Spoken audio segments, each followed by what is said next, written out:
Good morning, everybody out in Snowboard Nation. Welcome back to Horseshoe Valley Resort. We're here for the 2025 Junior Nationals PGS competition, and we have an amazing day. An amazing day for us. I'm not sure if it's such an amazing day for the riders, to be honest. It's a little bit warm out there.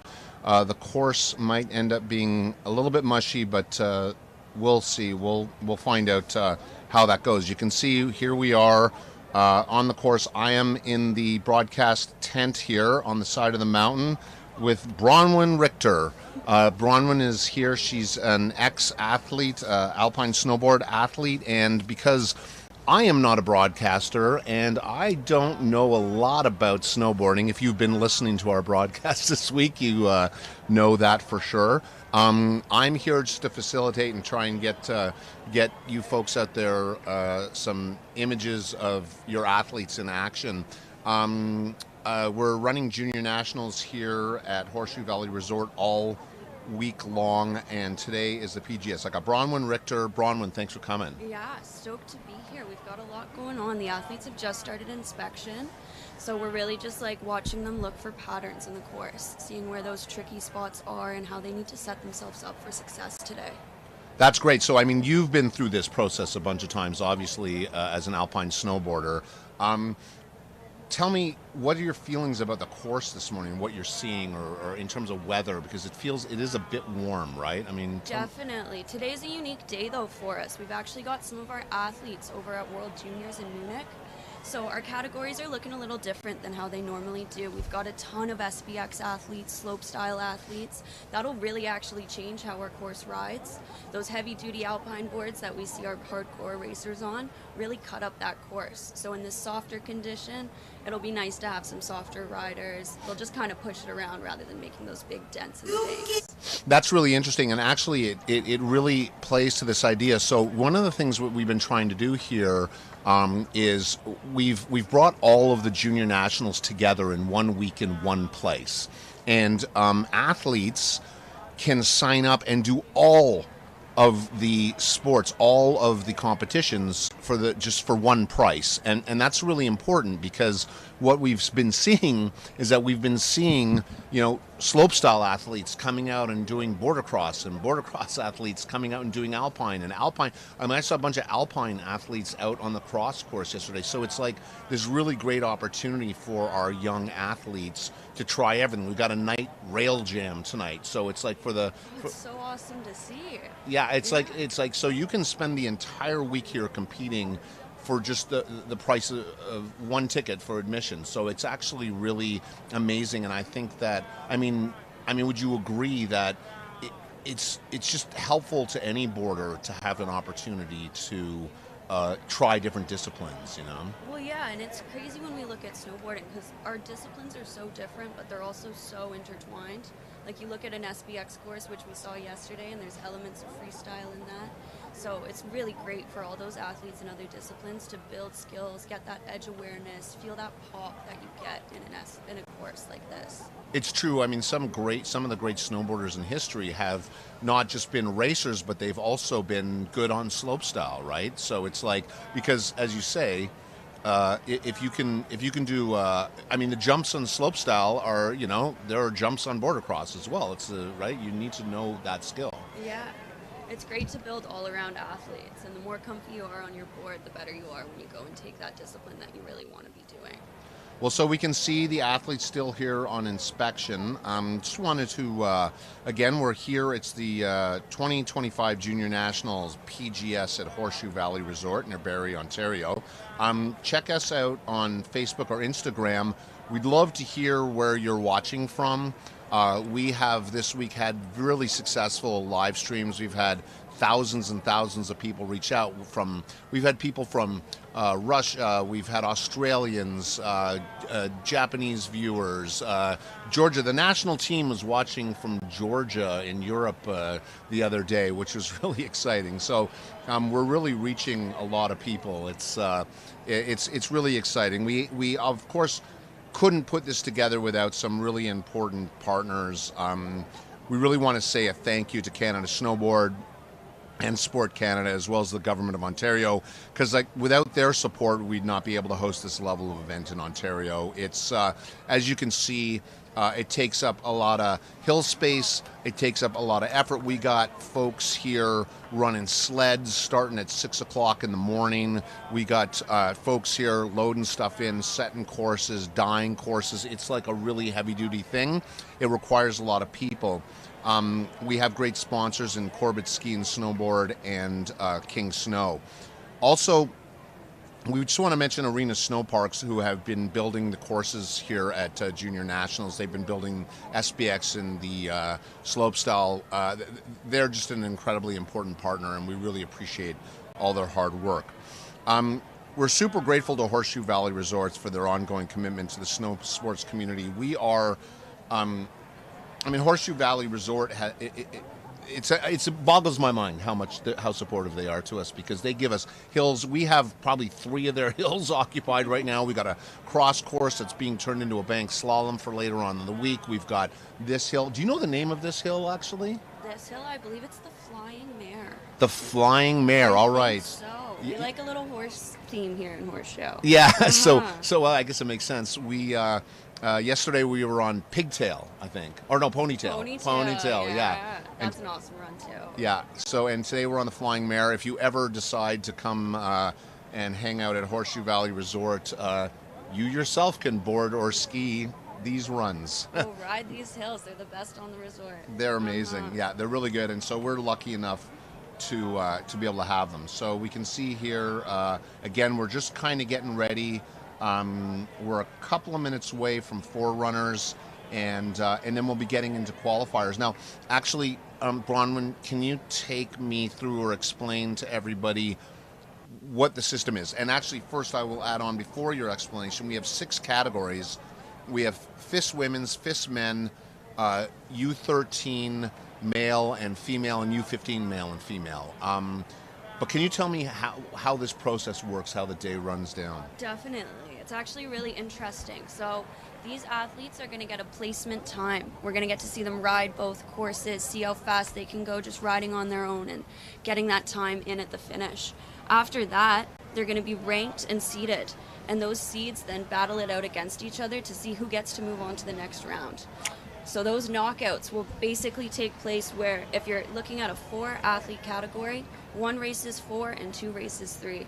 So we're going to see some pretty good battles out there today. Right. So what we will be starting off with is qualifiers. And now the thing that used to confuse me when I first started watching the sport is that the qualifiers look like races, but really they're just qualifiers, and they put 2 riders on to run, 1 red and 1 blue, and they run it in order to in order. I mean, it gives you like some something to shoot for, right? To have somebody, because I mean, theoretically you could run them one at a time down the course, but exactly. the idea is that if you've got 2 racers, so the qualifiers are not races per se, although I think the riders treat it that way. Mm-hmm. But the idea is it's just to find a seeding. So well, Jay, that seeding's actually really good. So that person in first racing 4th, they'd get to choose which course they race on for that knockout battle. Awesome advantage in an event like this, especially when we're looking at the soft conditions today. Right, that is super important, actually. The fact is that what I've noticed with PGS and slalom is that, I mean, more often than not on a day, usually one of the course rides better than the other. I mean, right? Definitely, yeah. And so if you're seated higher and you get to pick when you get into the finals, that red over blue. Changer. That could be the game changer. Sometimes it's all red, right? Or sometimes it's all blue. So we'll start to see that today, which course is our faster one. Right, yeah. It'll be interesting. Yeah, you keep us up to date on that. So, okay, so this is great. So we, as I said, we still see athletes in inspection here. We'll let you watch the inspection for a few minutes, and then we'll be back with our forerunners.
All right, we can see our athletes here getting ready, standing by to start in on the competition. Just a quick update here at the 2025 Junior National PGS competition. We're set for a 10:15 start is the latest word. So again, some final inspections here, and we should have 4 runners coming in. We'll be starting roughly in about 6 or 7 minutes.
We are just a couple of minutes away here from the 2025 Junior Nationals PGS competition qualifying runs. We'll have a couple of 4 runners in the gate to make sure that our timing system is working properly. We can see the athletes here gathered at the top of the hill. We are moments away, folks. I'm here with Bronwyn Richter. Bronwyn, what are you thinking when you're up at the top of the hill there waiting for this qualifiers? Well, usually it's just keeping warm, Jay, but luckily today we have the sun out, so it's nice to see the athletes just having some chats to calm their minds before they go in. A lot of the time they'll be talking about the course, things they saw, what they're feeling. You'll see later on they'll be talking about which course they want to have, which is a cool conversation to have just with your peers and stuff. So, I mean, one of the things I've noticed is that, like, with bringing junior nationals all together like this, all these athletes, it's creating this amazing community. And I mean, I've always loved the snowboard community. Like, snowboarders are really fun to be around and very cool people. They're serious athletes, but they, know how to have fun. And I'm just seeing all this camaraderie. I mean, you can see at the top there, it's just like athletes talking to athletes from all across the country, right? Well, yeah, you get to see your friend from Quebec that you haven't seen since the FIS race the last month. It's really cool. You get to catch up. A community like no other, really. Yeah, it's really fun. I mean, I love it and I love watching it. And sort of as I've gotten involved, like I said, I have a terrible confession, and that's that I actually don't snowboard. I'm sure anybody who listens to my commentary knows that, and that's why you're here. I'm on the board of directors, and I got involved just because I love the sport and I love watching these young athletes develop, and I wanted to try and help that out in any way I can. I'm in the media business, so we put together these live streams and just really as a way to support the athletes, the coaches, and the families who are watching and can't be here. And so again, we also don't have budgets for professional commentators, so you get stuck with me. But thankfully you're here, and you've raced. You've been out there on the hill, so you know what it's like and what's going through the minds and the hearts of these athletes. Yeah, I think I actually battled for this title on this course before, possibly. So it's nice to really see them just get at it. Typically the red kind of leans to be the faster course, but we'll just see what it ends up turning out to be. It's nice to see the athletes getting involved. That's great. Okay, so again, the word is that we're a couple of minutes away from qualifiers. We'll be starting with FIS men's. Oh, we got the forerunners coming in the gate here. Oh, they're getting strapped in. Usually this will be a coach.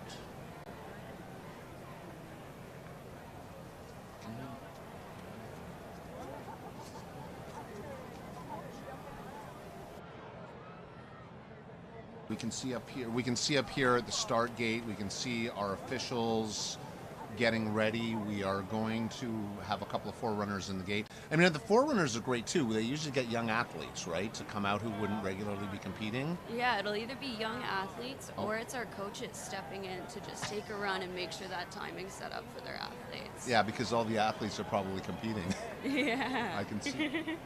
Well, and also it'd be unfair. They'd get an extra run. And here, I don't know if we'll hear it soon, but these gates drop with a beat. So it gets really intense up there right before that gate does drop. Yeah, I can imagine. I always think that being in the gate must be such an intense experience. Like, I don't know, just waiting for that moment when that gate goes down and you're off, and getting a good jump, right? Yeah, well, they get trained to time it. So some of these athletes will spend days, even weeks over time, just practicing their pull-out and making sure that they get that fast and they're into that first gate grade. So we got a couple of coach forerunners, which is I haven't seen before on the course, and they're just out there to make sure the timing system's working and everything's good. Yeah, and they're shredding it up. Really close race here coming in. Didn't think our forerunners would be like this. Oh, and red takes it. Red takes it. And I believe that actually is one of our U13 dads. All right, so we are now lining up here. So we are now coming in to our first qualifying run, FIS men's. We've got Avery Groskopy. Is it? Groskopf. Groskopf. There, sorry, it's cut off. Avery Groskopf in red and Daniel O'Brien in blue. Really cool. Apparently Avery has not shown up yet, and I'm hoping it's not because of how I pronounced his name. But sorry, we are missing an athlete right now. That's So, no athlete on red. So this is just Daniel running on blue for qualification run. I'm sure that we'll get Avery up for a run later. yeah, hopefully. Uh-huh. It's nice though, he's got the whole hill to himself. Can just really see what time he can put down there on the clock today. All right, this is our first run of the day. You can see how beautiful a day it is, actually. If you see the Horseshoe Valley banner there on the side, it's not blowing too hard and the sky is blue. So Yeah, awesome conditions for a happy day on hill. yeah. Oh, and it looks like we're getting started here. Nice. All right, Daniel and Brian on course, qualifier, first run. Oh, and a little chattery there.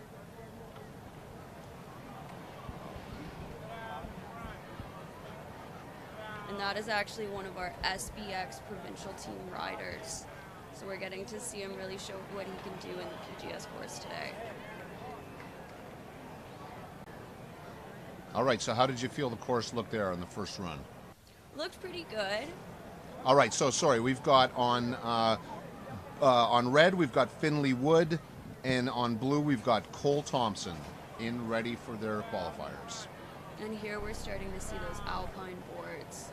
So that's that hard boot setup with those aggressive angles to really let them feel that edge.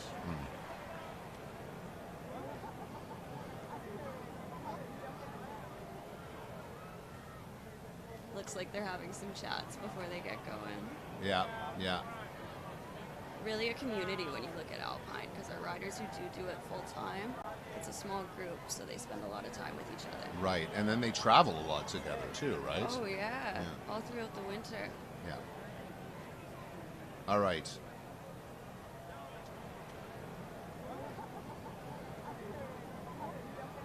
Awesome, and we're seeing Blue pull ahead early here. Taking that first gate, okay. Really nice edge held by Blue. And Red's not far behind. Looks like only about a 2-gate difference. All right, again, we remember that these are not knockouts. These are just qualifiers. These are to see where they set up for the finals. Yeah, so these athletes are putting in times right now. We've got Jack Freeman in blue and Anderson All right, Perry in and red. we have, I'm sorry, Bronwyn, we have in red, we have Anderson Perry, and in blue we have Jack Freeman, and they're ready to drop in. Sorry, I cut you off there. No I apologize. worries. I got so excited. We're just making sure these people really know who they're watching. Yeah, look, that's the most important thing. If you're watching from home, you want to know who's on the course.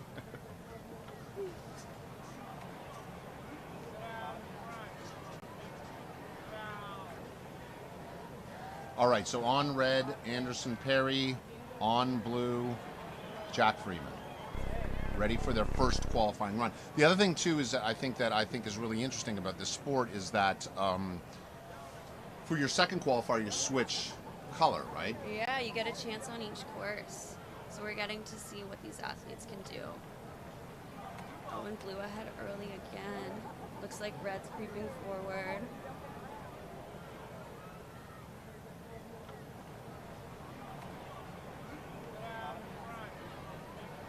Looks like a fast course today, Jay.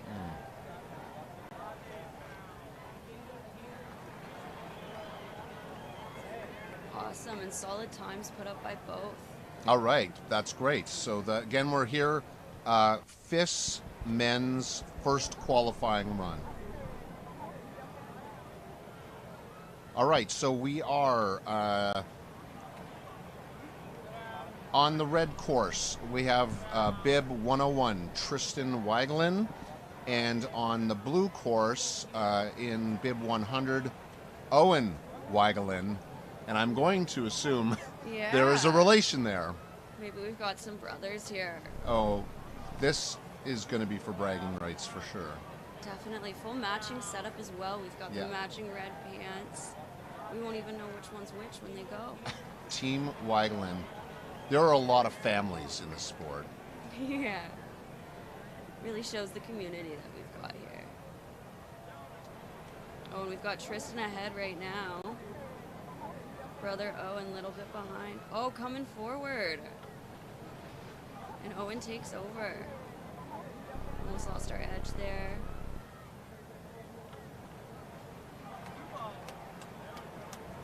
All right, so that's the Wagland's first run. So now we have up next on the red course, Evan Russell, and on the blue course, Samuel Carpenter. Now I know that Evan Russell is a border cross athlete. Yeah. So here he is out giving the Alpine a little shot, you know. I've never seen him run on an Alpine course before. That'll be fun. He's on red. Well, and it even looks like Samuel Carpenter there might be SBX as well. Oh, look at that. SBX versus SBX. That's what's so Really great nice about this. And low into these turns. Yeah. Yeah, it is really great. I mean, it's fun. I mean, regularly these guys don't have a chance to do this.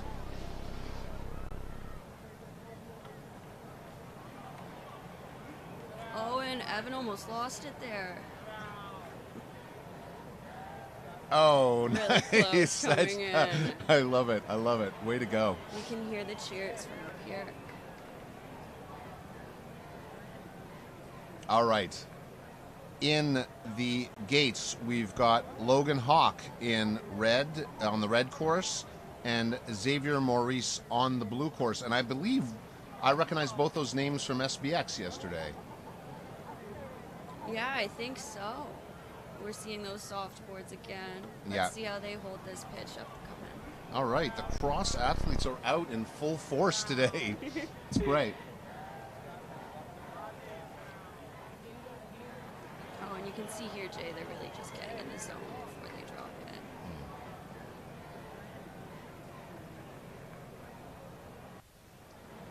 This is FIS men's qualifying, first run of FIS men's qualifying.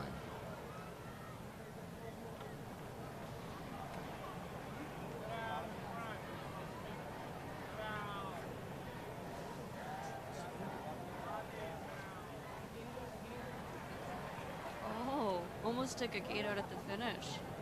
All right. A great showing by both Xavier and Logan.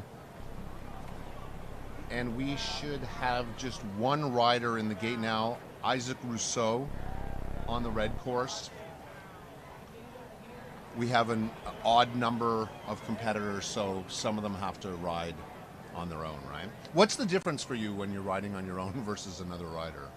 Well, see, sometimes it's an advantage and sometimes it's a disadvantage, Jay. Like, when you have another rider on that course, you're being paced by someone else as well. And especially with so many SBX athletes, that's what they're used to. So some athletes really need that chase to push it above and beyond. Looks like he's holding up okay by himself, though, here. Yeah, it's a really strong ride. Yeah, holding his edge okay. Okay, now we're moving on to the first round of qualifiers for FIS women. FIS women. So first round, we've got on blue course Abigail Hodder, and on the red course Sienna Cater.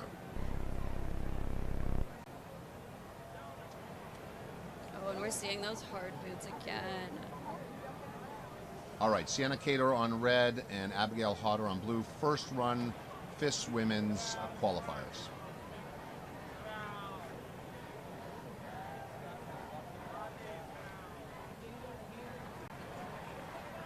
Awesome, and it's tight coming through these flats here. The pitch is where we really see who pulls ahead.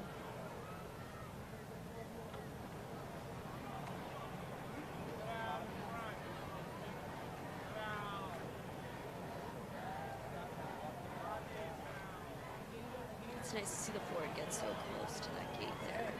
All right, Abigail and Sienna cross the line there in their first qualifier. The next qualifier will just be one rider in red, Ryan Huntley, on her own out there. It's a small field today for the FIS women. There's only 3 of them.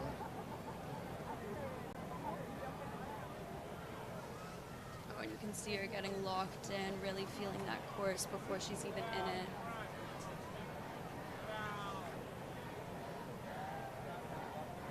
And just coming in with some really light edge on those flats there. Driving it in on this pitch.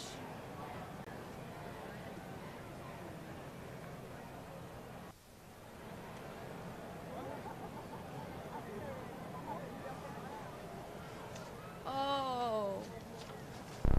Well, that's tough. It is too bad, but the good thing is, Jay, is even if an athlete misses a gate in a PGS event, they're able to hike and go around it again. Right. So Yeah. yeah, and oh, there we go. She made it across, which is great. I'm sure she'll be excited to hit her next one. Okay, now we are into the U13 females. U13 females, and on the red course we have Blair Mullen, and on the blue course we have Brinley Chappell.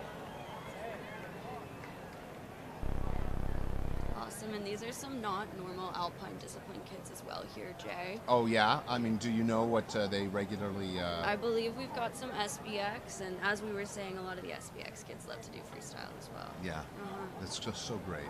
Love it. That's the great thing about Junior Nationals here right now, is that you can come out and you can do it all. Yeah, It's one really price, fun. any event. It's really fun. It's a great bargain. Definitely, and the best part is we do have a big champions title at the end of this. So all these athletes are going into these different events. Their top 3 events are going to be tallied, ranked on a 50-point scale system. And we're going to name an entire snowboard champion for our Groms and our FIS categories. Oh, that's so great. Yeah. Oh, how exciting. Like a queen and king of the hill. Oh, that's so exciting. I love that. All right, look. Oh, man, they're so strong. Yeah, coming in really strong here. Holding an edge in a tricky spot on the pitch, Blair.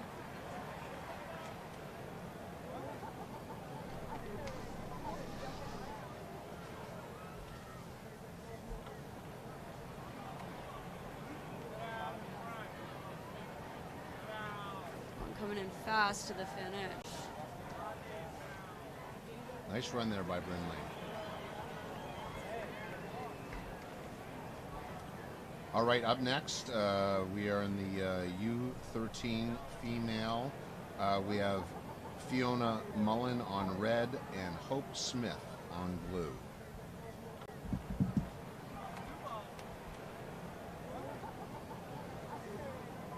Awesome, and Hope Smith actually just took 3rd at our SBX Nationals event yesterday. Oh, fantastic. All right, so Hope Smith is right fresh off the podium. We're getting to see what she can lay down in PGS.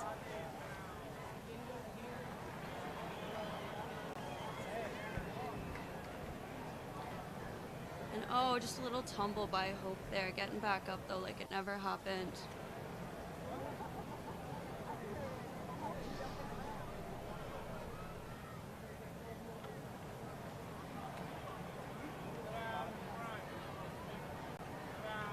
All right, Fiona Mullen there. I'm assuming there's some relation with Blair Mullen.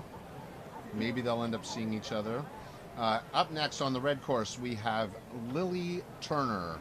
And on the blue course, we have Lila Ray Smith.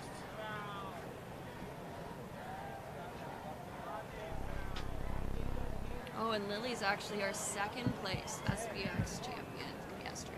Wow. So we're really getting to see that podium out here today. That's so great. Yeah. I love it. I love it. I can imagine that when you're on the podium, it's like any opportunity to get back up there as soon as possible.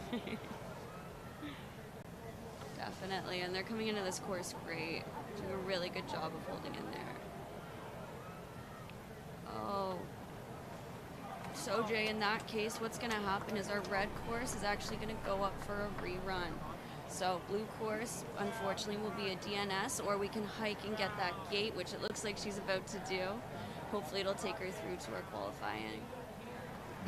Okay, so that's a really interesting scenario right there, because blue interfered with red. Yeah. Red gets another shot at it. Yeah, so red gets to go back up to the top and just one more go.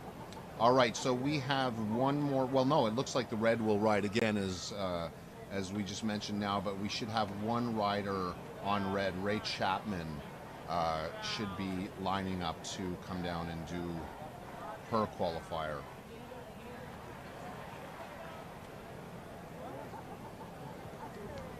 Now that was Lily Turner, I think, wasn't it? Who we... Yeah, so we should be seeing Lily Turner coming up for a rerun at some point. Right.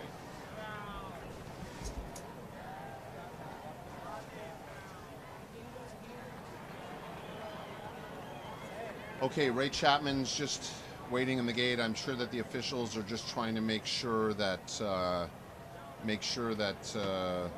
everything is right for Lily to come back up and do her rerun. Just on a quick little pause here. Yeah, just wait. Oh. Ray Chapman looks like she's getting ready to go. All right. Nice drop in. And she's really light on her feet here. You can see her just kind of soaring through those flats.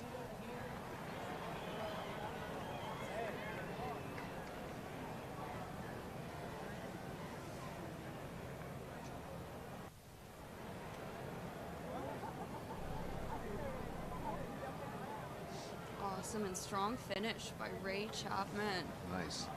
All right, now we are moving on to our male U13 first run of qualies. On the red course, we have Ollie Lucier, and on blue, Sian McRonald.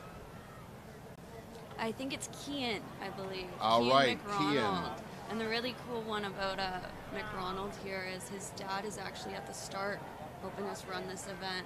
So it really is just that community again.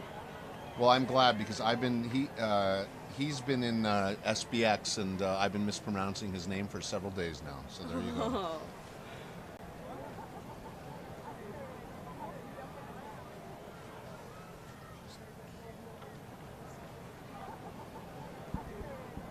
Awesome, and we're seeing Red pull ahead a little early here. Holding on through those turns.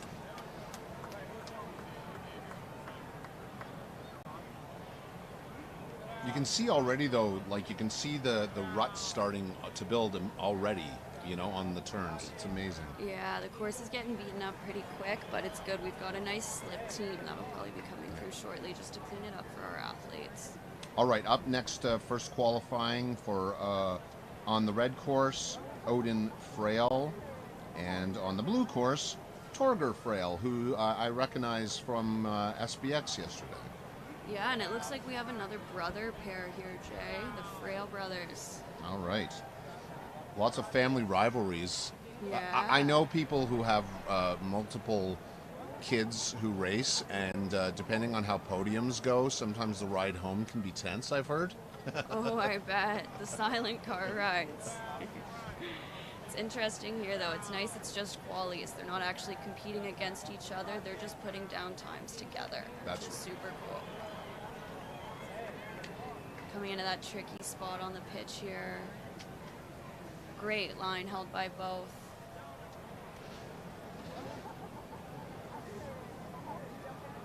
Oh, and it looks like we do have Torger pulling ahead here. He did place on our SBX podium yesterday. Up next on red, Noah Lalonde, and on blue, Riley Miller. And Noah was just shy of the podium yesterday, Jay, taking 4th in SBX. Let's see if we can get it together today and take PGS. All right.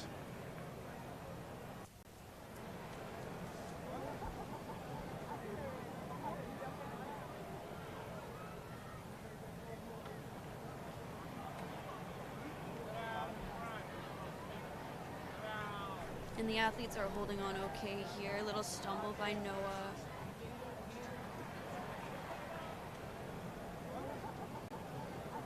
Awesome, and Noah was able to catch up a bit, coming in about 2 gates, just a little bit behind.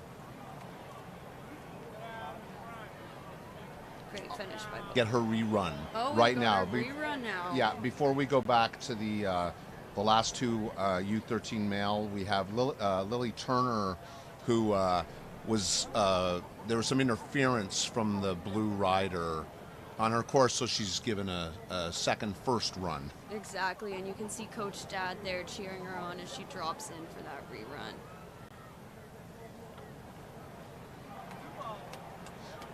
And we're seeing her take that pitch here again pretty good.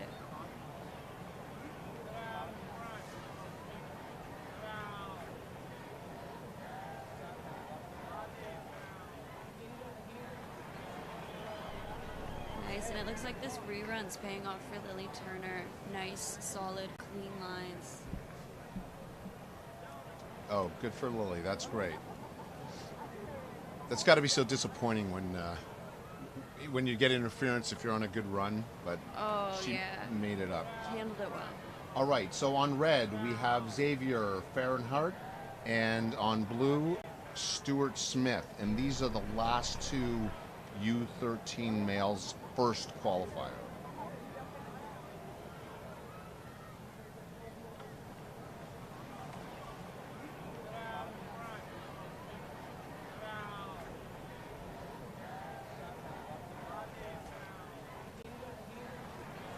Oh, stumble by red. Didn't get in blue's way there and didn't fall behind the gates. We're able to keep on going.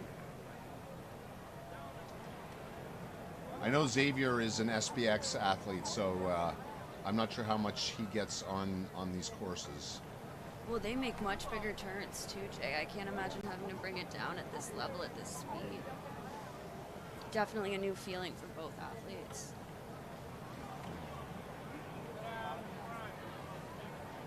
Okay, so we have one more rider, Ollie Lucier. One more rider on red, Ollie Lucier.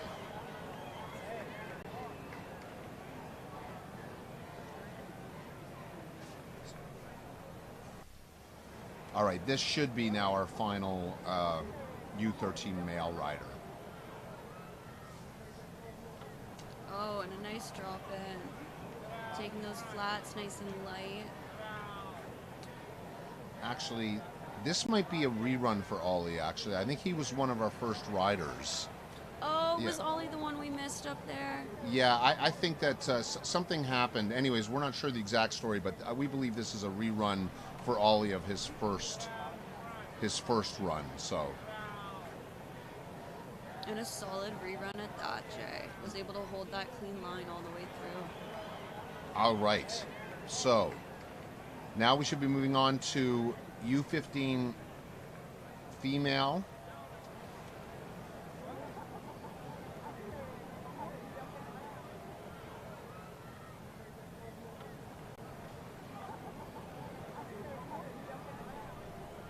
You can see it's really exciting here in the valley. It's March break, and there's a lot of families, and people are really having a great time and sunshine out watching the events. We've got Ava Groskop on red and Kalina Tang on blue. This is our U15 female first qualifying run. And this is another battle of the SBX riders here. It seems like SBX is taking over. they're all over this, all over the Alpine. Yeah, we love to have them though. Yeah. As many athletes as possible. Oh, and a little stumble by Ava there. Looks like Colleen had a trouble as well. It's really just about staying in this course and getting a solid run down right now.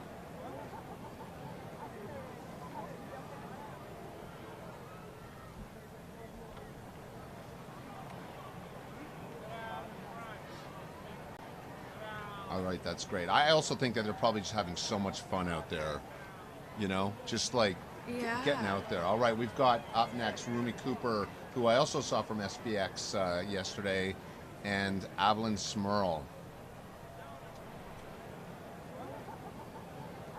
Yeah, both SBX riders there.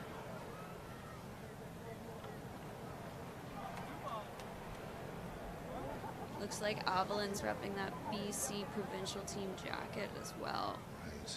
Nice to see our high performance athletes here at Nationals. Yeah, we've got athletes from all across the country, which is really great. And oh, that's a missed gate by Rummy. Really unfortunate. We do recommend you hike in those situations. Helps you stay on that board. She's got one more though, Oh, right? definitely. So there you go.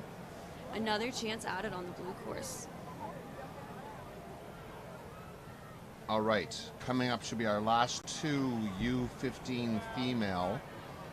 We have on the red course, Ilya Cooper, and on blue, Sophia Bayou. Yeah, and Sophia's got two names, but she does tend to go by Sophia, and she's an awesome athlete over there.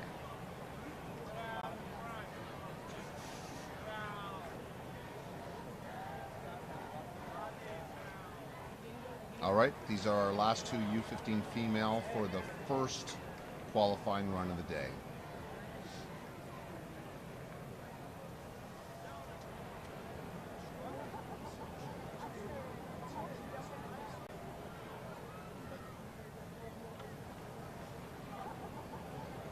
Awesome, and we're seeing these athletes coming close over the pitch. Both holding that edge pretty well. Looks like it's a bumpy course right now.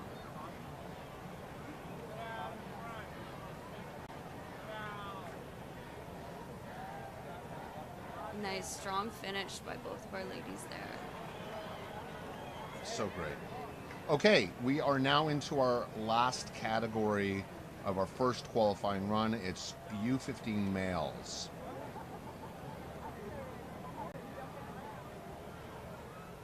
It's such a beautiful day. These have been having so much fun. In red, we've got Kobe Robertson from Mixed Movements, Beaver Valley Club. And on blue, we have Graydon Wood from Alpine Ski Club.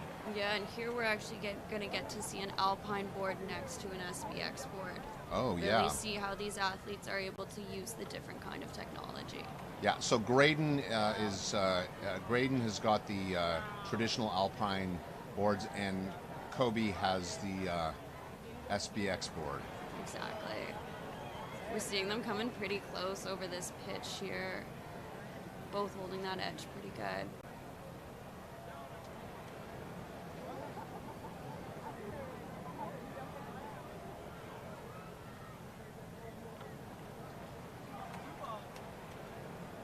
Nice. And a strong finish from our first two U15 boys.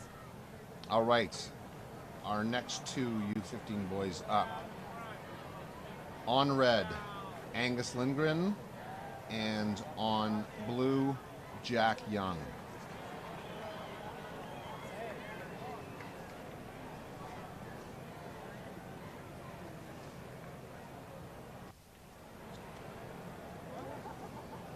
All right, riders in the gates.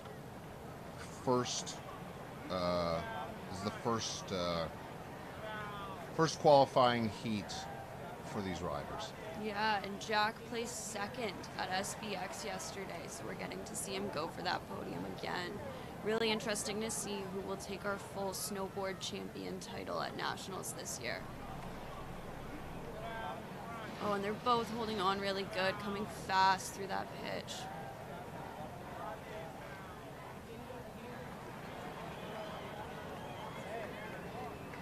All right, and a classic border cross finish. Right. It's almost like they want that photo finish. Yeah. And now we should have Tanner Hawk should be out there solo. Tanner Hawk on red, who is our last U15 male, and that'll finish up our first run of qualies for the day. Exactly, and then we'll get to see those athletes switch courses and just get that other timed run in. That's right, so you can't get comfortable on one color, right? Because you're forced to do both. Exactly, and it gets even more interesting because you might not have pick in later heats if someone placed higher than you. So you really just have to get that comfortable line on both and know the feel of each course. We're seeing Tanner come in pretty steady here. Can you get a sense, do you get a sense at all from what you're seeing right now if one of these courses is running better than the other? Yeah, definitely. So we're going to be able to get an even bigger sense once we see finals and which course gets picked by that top athlete. But it's pretty rough right now just because each line's a little different. So that'll come more in the afternoon, seeing which one's faster. And we're having some slippers clean up the course for our athletes here while we move some things over. Right, so we are at, that was the end of the, you can see the slippers on course there, just cleaning up the course a little bit first. We have about a 5-minute break. We are at the 2025 Junior National PGS at Horseshoe Valley Resort near Barrie, Ontario. That was our first run through. And we'll be back in a couple minutes to take you through the second run of qualifiers.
Doing stuff like that.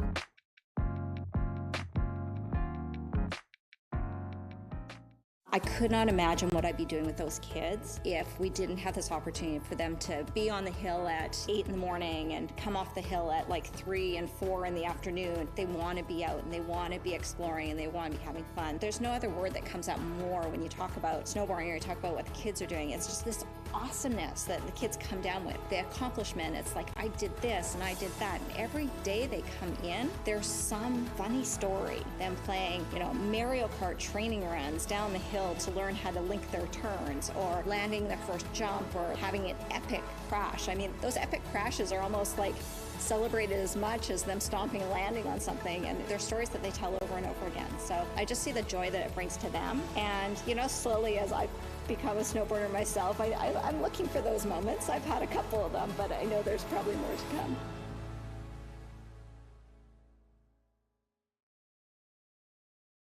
When you're a competitive athlete or you're choosing to go to competitions, you're having to juggle school with training. And we're training normally on the weekends. So that time where they might have had, they're off from school and they would go and do their homework, they're now having to come up to the hill and they're having fun, but they're also having to focus on the task at hand, which is for them to get better to compete in the next competition or exceed their expectations. But then they're also having to do their homework. So they're really well at learning how to multitask and to keep on top of things. And so I find most of the athletes who come out, they exceed certain expectations because they're able to challenge their schedule at a young age opposed to waiting until they're older. When they get to a job and their employer says, I need to do all this by tomorrow, and they go, what? How's that possible? I have to have dinner and lunch and breakfast. There's no time for this. Athletes that are in the snowboarding world, they understand that. And they go, oh yeah, no problem, I'll have it done by lunch. They exceed that expectation.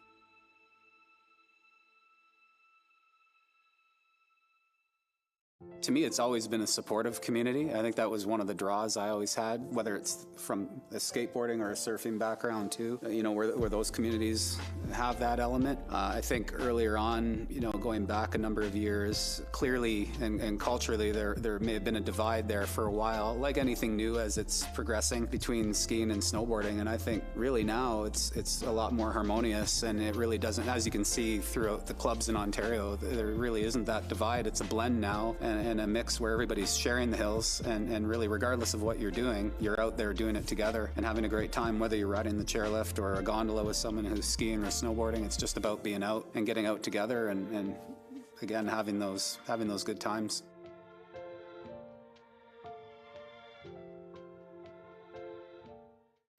The value that I see coming out of snowboarding is the lifelong friendships that these athletes develop. Not just on the hill, but outside of the hill. The friendships that I make on the group, they carry over to like not snowboarding. Like I meet up with Max just to hang out all the time just because I met him at snowboarding.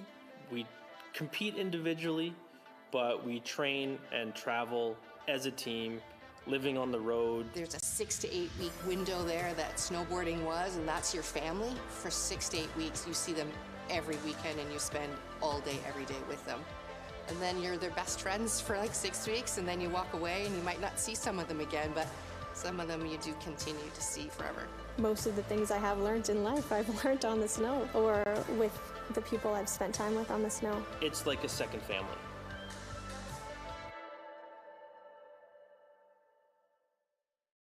My older brother Malcolm, he is 13 now. One day he came home and he's like, Dad, Mom, I did a 180. And I was like, what? So I thought that was super advanced. And I was like, we were all super excited. And I was thinking, I really want to do that too. That sounds really fun and looks super cool. I was with my brother and my brother's skiing friend. And they were like, you gotta do this and you gotta do that. And I was like, all right, okay. So I tried it. And they were like, ooh. And we were hiking, so I went back up and I tried it again. They went, yes, yes. And I thought I had done it wrong, but they were like, yes, yes, you did it. And I was like, oh, okay, wow. It just happened.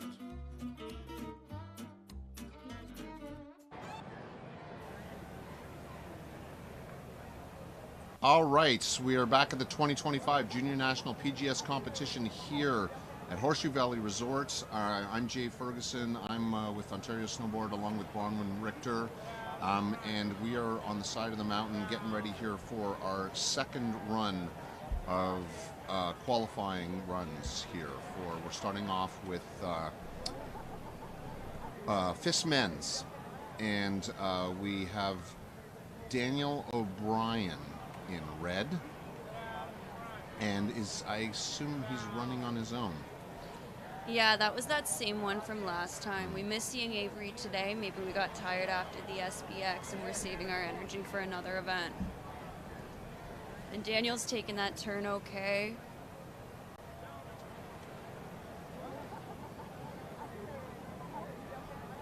It's tough. Even after that maintenance, we are still seeing those athletes struggle to hold that edge, but it has definitely gotten better. Again, this is FIS Men's second qualifying run. We have up next in red, Cole Thompson, and in blue, on blue, Finley Wood.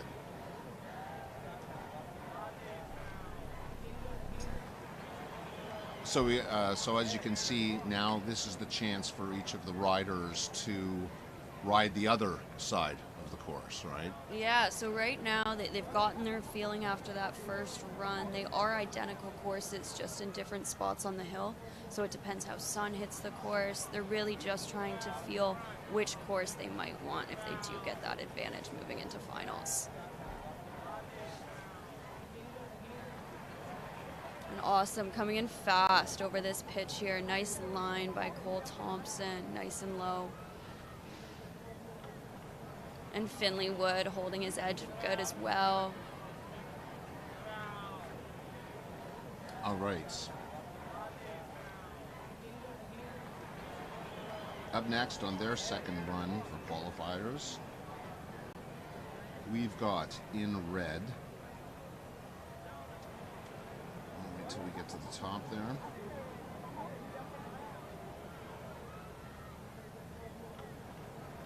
All right, in red, we have got Jack Freeman, and in blue, Anderson Perry.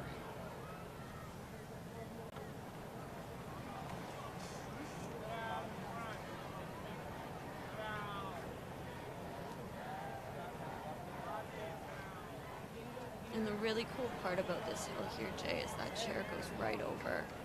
So all of our public's got an awesome view to watch these riders take on this hill. And they're coming in fast over this pitch, a little wobble fry by Weiglin.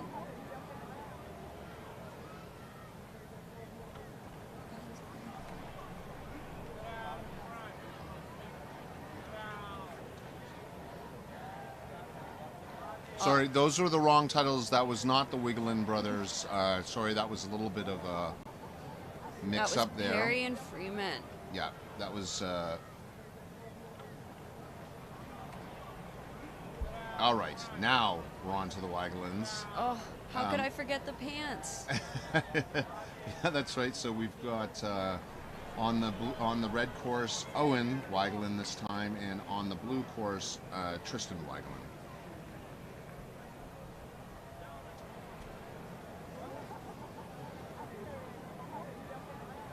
I'm trying to find the way to differentiate between the two of them. Well, I actually just noticed, Jay. It looks like Tristan's got a soft board while Owen's in those boots. Ah, yeah. Yeah, so we've got an alpine board for Owen.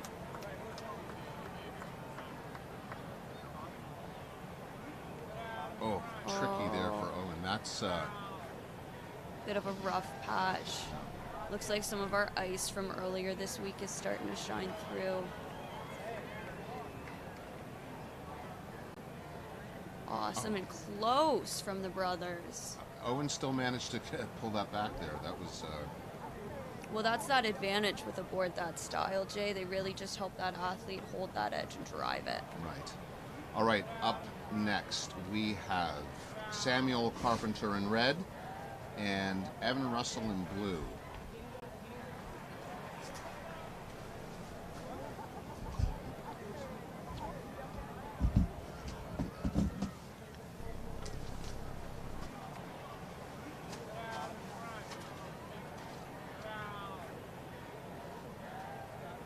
You can see Evan just looking, visualizing the course, just trying to understand what he's about to go into. Both athletes dropping in and coming over that pitch.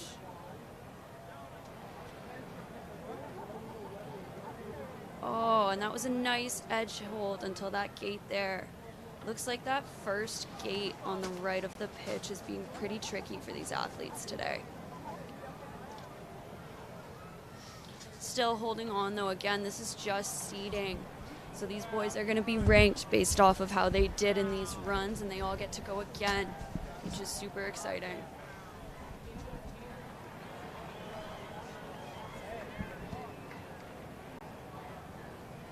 All right, now we are back up at the top, and we have in red Xavier Maurice and in blue Logan Hawk.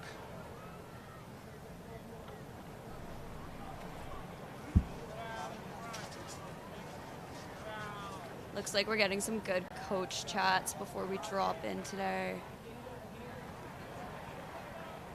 And a quick pull from both.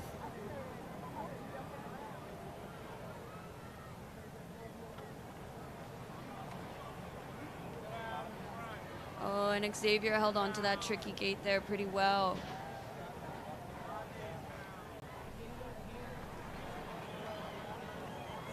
Nice edge hold by both athletes all around. Really looks like they got used to this course after just that one run. I feel like they're looking more confident on the second run. All right, and we have one rider for our last FIS male riders. We've got Isaac Rousseau on blue course. Yeah, and you can see him in our SBX provincial suits there. So he looks like he's with Quebec. So that's some provincial team athletes just really building their all-around snowboarding skills. Dropping in strong.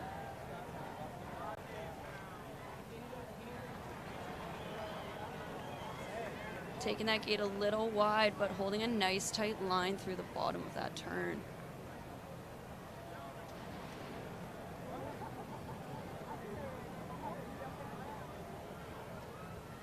Nice. Really strong run by our Quebec provincial team athlete, Isaac, there.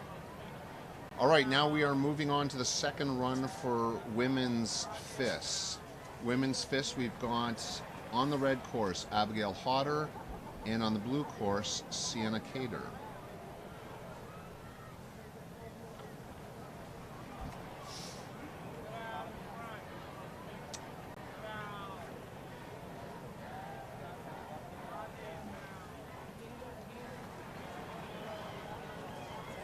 Nice. And they're getting ready. Awesome. Athletes hit the course. Pretty even coming through these flats already. Taking those tricky turns well. You can see how early these ladies are starting their turn, right after the gate, almost before the next one, getting ready to get into that next edge and just hold it.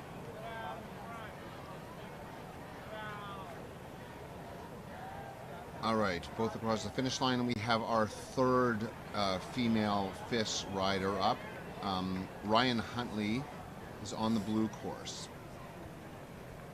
Yeah, she'll be riding solo again, but hopefully gets paired up with someone after these quali heats. It is a small field today for women's FIS.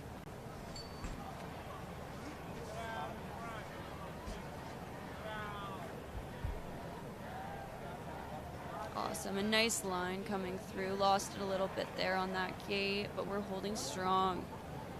Still on our toes, and that's really all we need in these quali formats.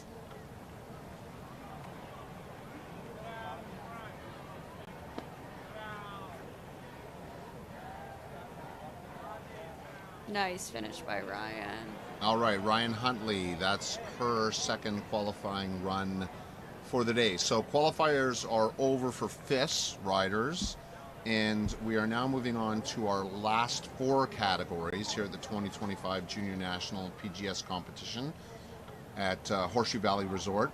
We're just going to hold for a second because we got to get ready for the U13 and U15. So we have four categories, as you saw after the first round.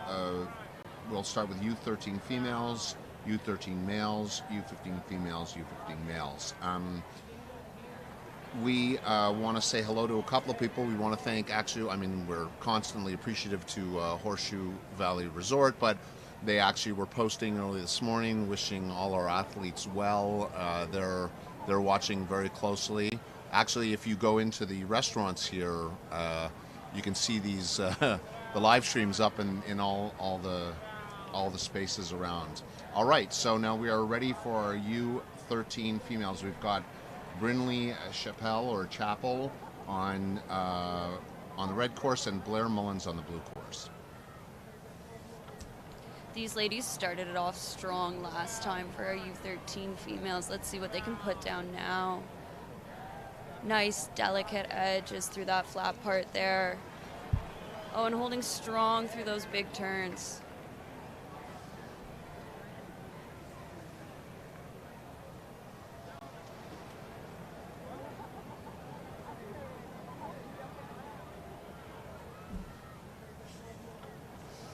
And we're a little wide turns, avoiding those lines you can see that are in those banks.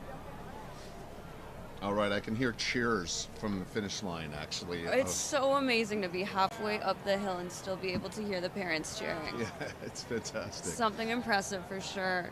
All right, on the red course, we have Hope Smith. And on the blue course, we have Fiona Mullen.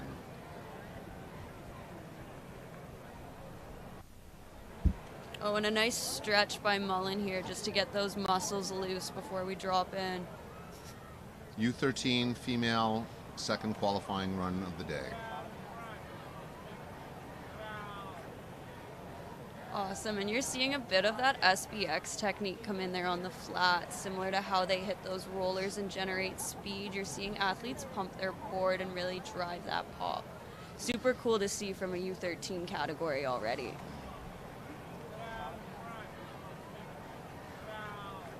Oh, and we had a little tumble there, but we didn't miss the gate, it looks like.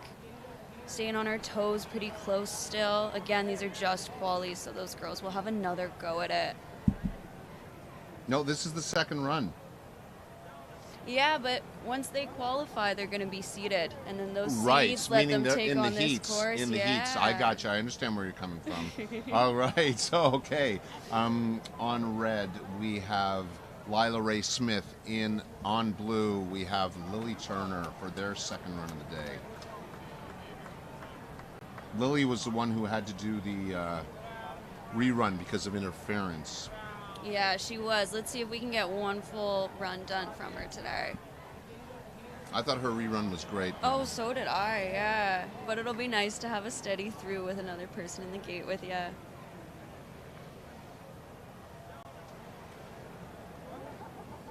It is great. I mean, one of the things about these qualifiers is that everybody moves on to heats, right? Exactly. So as you were saying earlier, when they say they have another run, it's not like nobody's dropped. So you get a lot of more runs on hill, which I think is really important, you know?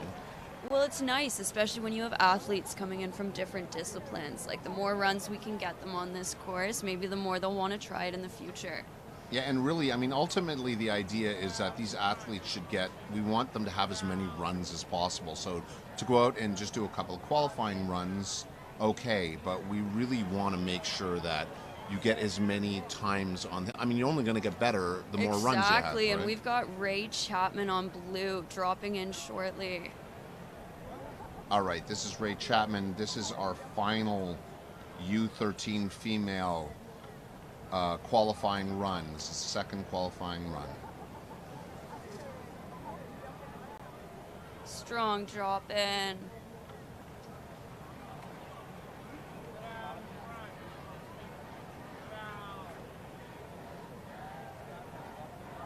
And we're holding on in this course pretty well. Ray's doing a great job of staying on our feet, getting around those gates, and just putting down a good run.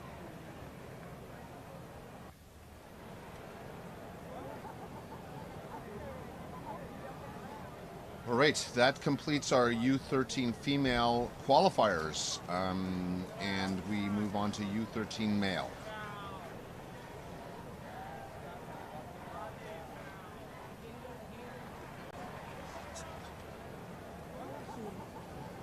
All right, on red we have Kian McRonald, and on blue, Ollie Lucier.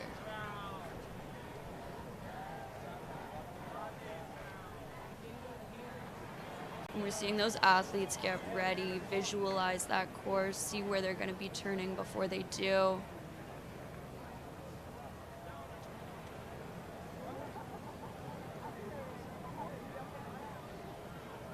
And we can hear that ice from the tent. These athletes are doing a really good job of staying in this course and just getting these runs in. Like we were saying, the more they can ride it, the better it is for everyone, so.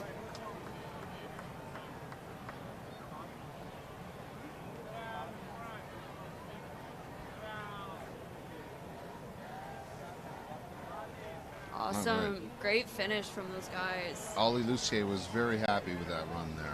Yeah, we got a little hand clap at the end even.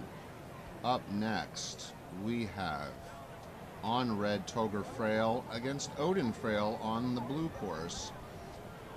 You can actually see, though, the wind is starting to pick up here, actually. So you can see in the trees and the flags, it's getting pretty gusty. Yeah, those flags are a really good judge of kind of what we're dealing with the elements out here today, Jay. Yeah, it was very calm starting out, but I mean, does that affect on course? Different from like slope style and SBX where the wind can move you around. It's still a factor when you look at warmth and stuff too, but it doesn't affect us as much over here on Alpine for sure. Both athletes holding a good edge through the course on that run.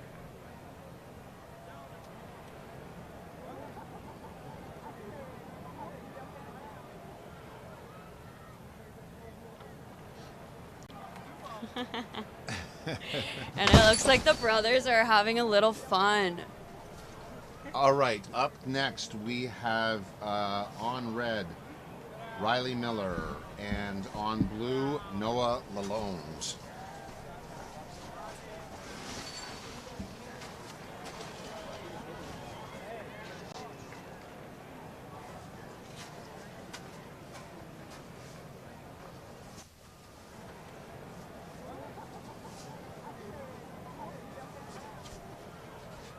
All right, riders on course right now. This is the second qualifier for U13 males. Second qualifying run for Noah Lalonde and Riley Miller.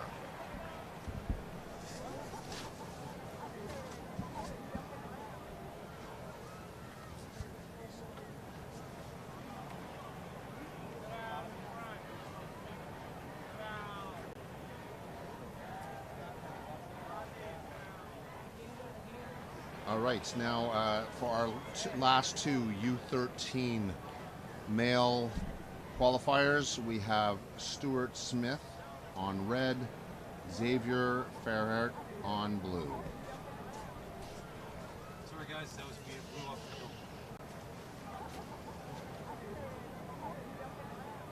door. Nice, and we're seeing those athletes get ready for that beep on the gates there. Great drop in from both. We're seeing Stuart pump. Little SBX trick. Oh, and holding on okay through these turns.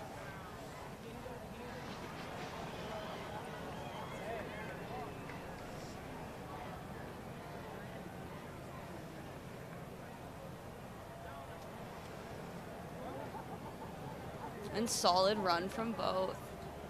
All right, so now we move on to U15 female. Oh, I'm sorry, we have one more rider.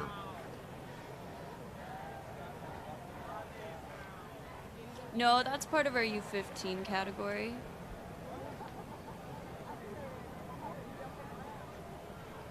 Wait, we have two riders in. We're sorry. She's just getting ready early, it looks like. Or we might be running two at the same time, just to clear up those singles, get them on the course.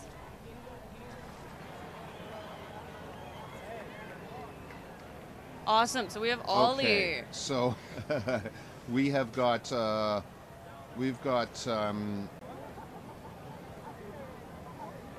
Ollie Lucier, number 47, about to take on blue from our U13 male category. Ollie Lucier is all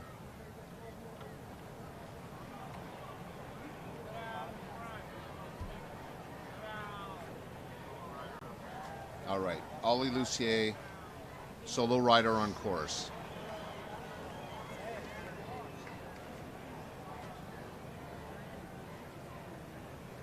Nice, and we're holding on okay through this blue course. Looks like that one's turning out to be the better one at this point in time, but only the weather and afternoon will tell. Now, I believe Ollie ran already their second run, but I'm not sure what's up. We don't have any information on that. But I know that our crew knows exactly what they're doing, so.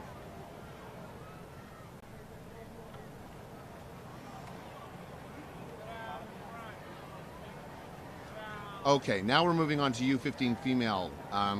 We have on red course, Helena Tang, and on blue course, Ava Grosskopf. We are coming up to the end of our qualifiers. We've got two more categories, U15 females, U15 males, and then we go into finals. Yeah, and these are our SBX girls dropping in big. Nice and light on their toes coming through the flat. Oh, and we're struggling to hold on a little bit. It's a choppy course, and again, so that'll be a rerun for red and a missed gate for blue, unfortunately. I thought they swapped courses for a second. Why not? Maybe that's a new sport. Right?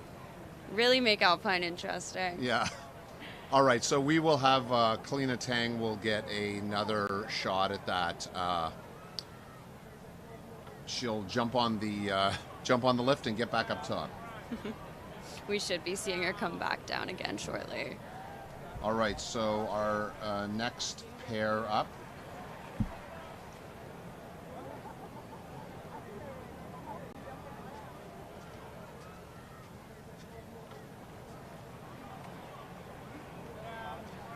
Next pair up, Evelyn Smurl on red, Rumi Cooper on blue.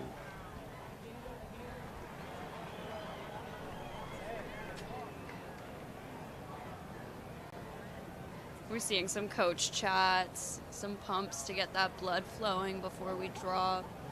These athletes are ready to go. I think they're ready for a good fight in finals today, Jay. Yeah, I think it's going to be, the finals are going to be fun.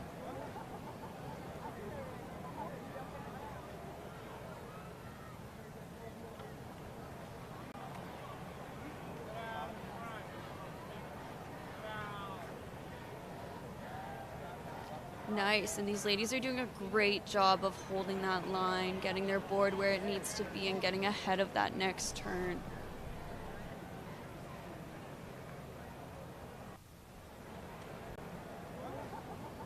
Really great run battle to see in qualies.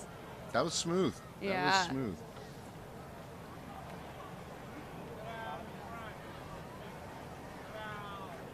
Oh, and the little high five at the end. That's one thing I love about snowboarding, Jay. All right, up next we've got on their second run Sophia Bao on red and Ilya Cooper on blue.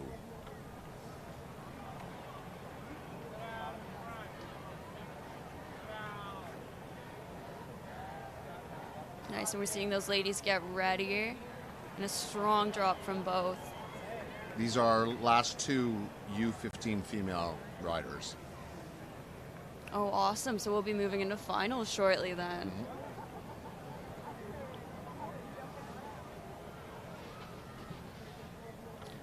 Both holding on pretty good.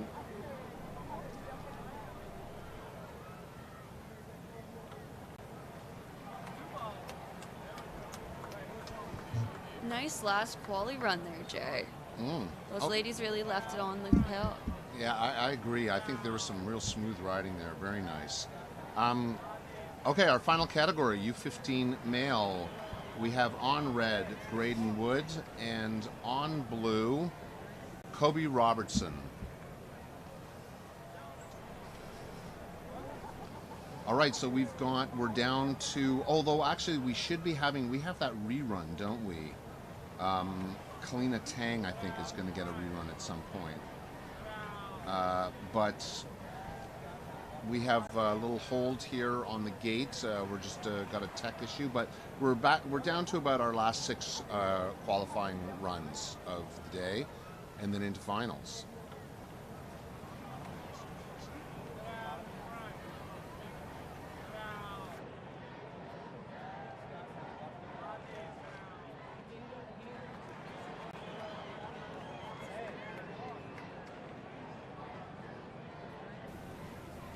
Okay, so it looks like we have a few minutes here. We've got a bit of a technical issue.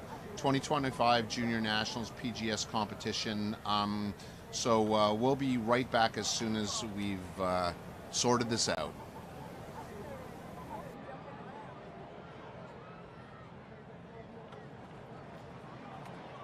It's just so nice to be outside and that feeling of speed and freedom and doing something in the winter that gets you outside and just enjoying nature. It's almost like the exhilaration of being on a motorcycle but not being on a road. You have the speed, you have the wind in your helmet, and it's just that feeling of just gliding down the hill, and like even if you're going through powder or on groomed snow, it's that really feeling of freedom and being outside and fresh air, and it's just exhilarating, I guess. There's very little things in the world that will mimic what snowboarding is. Some people could compare it to skateboarding or surfing, but it's not the same when you're on top of a beautiful, fluffy place of powder and you just get to hover through it. And you're wearing these phenomenal clothing and you just get to look great, you get to feel great. When you get to the bottom, there's a beautiful chairlift that takes you right back to the top to do it all over again. So it's just so great to have that ability, just let's do it again over and over and over. We're back, 2025 Junior Nationals PGS competition. We are in the second round of qualifiers. We have, our gate is all fixed up and we're ready to go with Graydon Wood on red course and Kobe Robertson on blue course.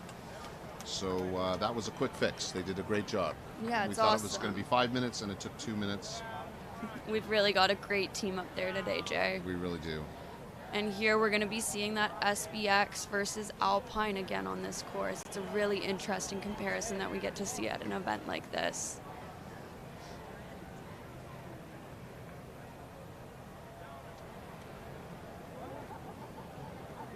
And both athletes holding on okay here, trying to set themselves up for the next turn, getting ready.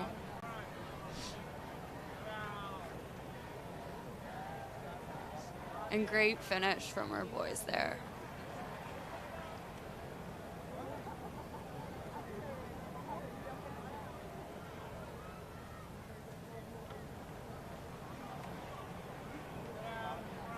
Up next on course, we have on the red course we have Jack Young, one of our SPX champions from yesterday. Yeah. And on blue, Angus Lindgren.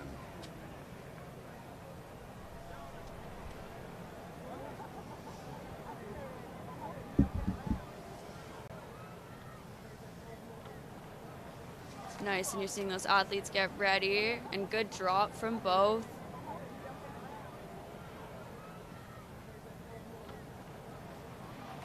Oh, tricky turn there for Jack, but he held on really great. Little wobbling in the blue course as well. These athletes have really been doing an awesome job of staying on the course and just laying it down out there.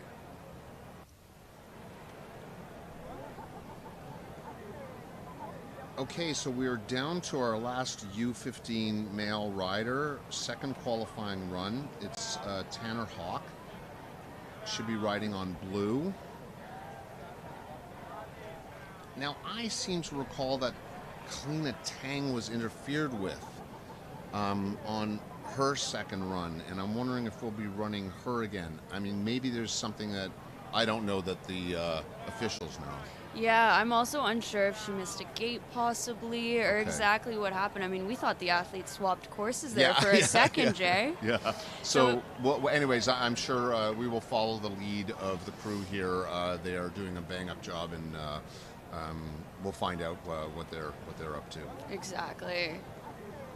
And a nice strong run from Tanner Hawk there. Just getting a solid time to move into our knockout rounds with.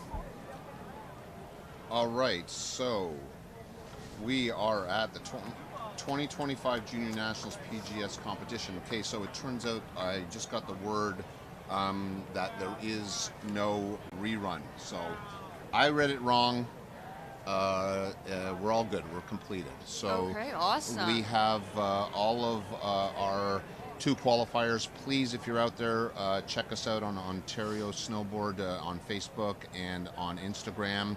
Let us know where you're from. We've got people from Brazil today, from what I understand, all across Canada. It's really amazing. We are going to now, we are tabulating and putting all our heats together for the finals. It's my understanding that we'll be back at 12 o'clock. 12 o'clock, so that's in about 35 minutes.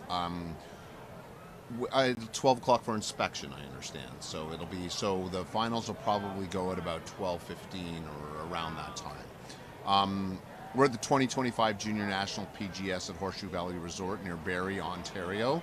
Couple special thank yous to Canada Snowboard and Sport Canada, as well as the government of Ontario, because without their support, we would not be able to host this level of event in Ontario.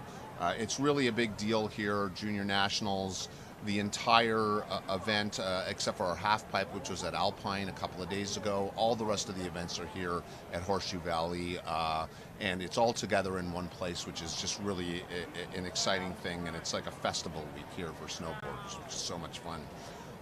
We want to thank our sponsors, Corbett Ski and Snowboard and King Snow. It's been just such an amazing time being here so far. We're far from over. Tomorrow we've got slalom, and actually this afternoon at 3 o'clock. We are having a rail jam, so you can check in on that. But all of it being hosted by Horseshoe Valley Resorts, and their ongoing commitment to the snow sports community is just so essential, and we want to thank them again over and over again for making us such a part of their community, and for them to be supporting our community. So we've got about 30 to 45 minutes, 30 minutes until we're back on an inspection, cleaning up the course, and then 45 minutes to actual finals. I am right now here with Bronwyn Richter, and it's been a blast, Bronwyn, already this morning, and we'll be back soon to go through finals. Yeah, stoked to be back around 12 for finals. It'll be interesting to see what these athletes can do out there today. All right. Thank you. A lot of people describe snowboarding using the F word. fun. It's just fun. It's so much fun. It's a lot of fun. Why do you like snowboarding? Because it's fun and awesome. It's fun. It's just so much fun. I just have so much fun. It's fun to be with snowboarders. Just kind of doing whatever, like it's so much fun. I just found it really fun. A, it's fun, and B, it's fun. It's just fun. I hope that I'll snowboard my whole life because it's super fun.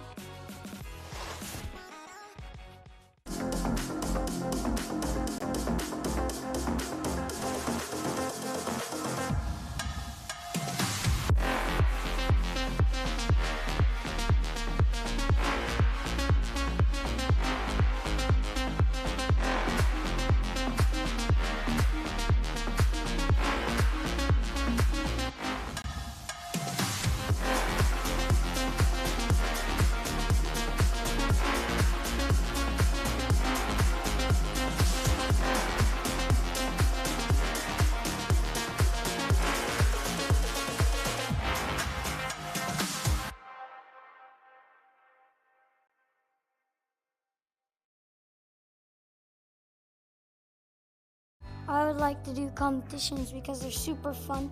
Everybody is there for a reason. And the biggest reason they're there is not to win, but to enjoy the moment of their friends, their competitors, and just being there to celebrate everybody's victories, not just their own. Even though it's competition, there is a camaraderie there. It's more relaxed and it's more inviting. Well, everyone cheers for you regardless of if they're on your team or not. It doesn't really matter who wins. It's just that we tried our best and we had fun. Even if you didn't win, getting down to the bottom and crossing the finish line is like achieving. I am proud of my work. Getting something that you've been working on, that's like the biggest gift that you can give yourself. Whether I come last in that heat or I come first, I always just like feel happy at the end of a race because I'm doing what I love.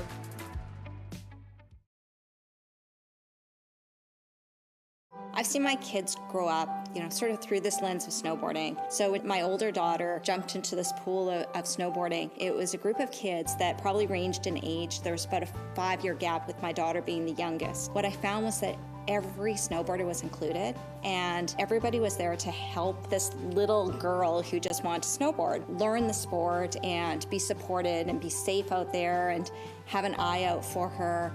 And the one thing that just blows my mind every day now is that my girls now at 10 and 12 are those older girls now on the team that are taking care of the 5, 6, 7-year-olds on the team and showing them the example and helping them out. So the beauty of this, community that we've stepped into is the fact that it's just such an inclusive sport, supportive sport, really diverse sport, and seeing kids from all ages and all experiences at all levels progressing both at their own pace and yet at the same time helping them all progress as a group has just been incredible.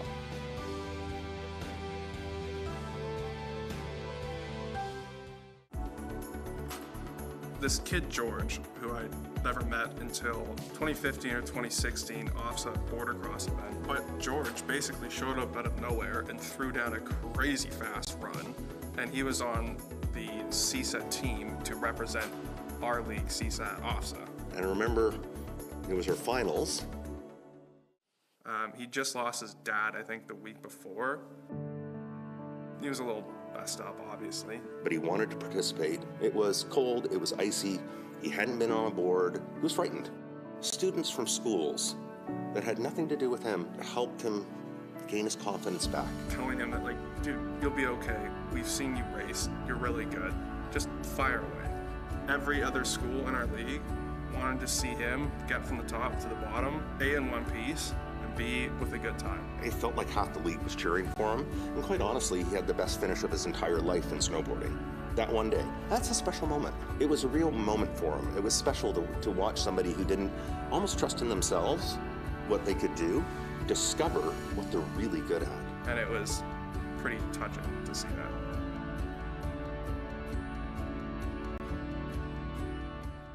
It was at the Canadian Speed Nationals in Tremblant. at the top of the parallel giant slalom course. We were into the knockout rounds, which is the finals, where the first person across the line goes on to the next round, and one of the competitors broke his spoon. So his competitors that he was racing against were there to help him, and even the coaches from the other team and the other countries that were there were looking through all their equipment and all their spare parts to see if they had something that would help him, so he can continue on and try to win the event. Snowboarding is more of a community, and everybody is there to make sure everybody can reach their potential.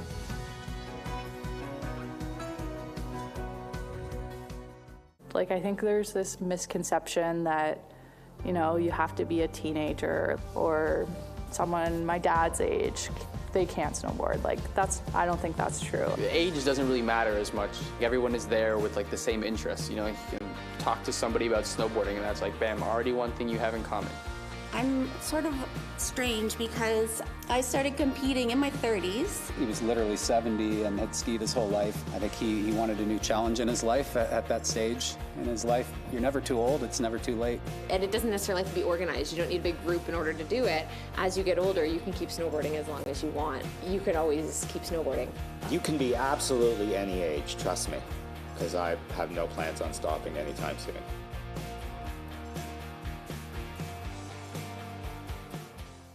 One time when I was in my class, there was this new jump, and it was like a jump, and then there was a green rail, and then it was a jump going down.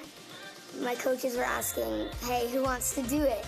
And then all the older kids were saying me, and I wanted to be cool, so I raised my hand, and I was in line to do it, and I was like, I thought I'm gonna go off this jump and I'm gonna fall, but I went off the jump, and I landed it. I was really happy, and then after class was over, I did it a few more times. Sometimes I don't land it, but that's okay, because then I'll just do it again. Everything I love is about traditions, and the tradition for my family was skiing, definitely not snowboarding. But what I've learned from Braden is it's okay to change the tradition. So around age 7, Braden really showed an interest in snowboarding rather than ski racing. And I let her lead the way, and she told me what she wanted to do, and we made sure we put her in the right program that focused on the skills that she wanted to learn. And it's okay to go your own way and be your own person. And I am genuinely so happy that she has chosen this sport, and she can teach me a lot that I would never have learned but for Braden being in this sport.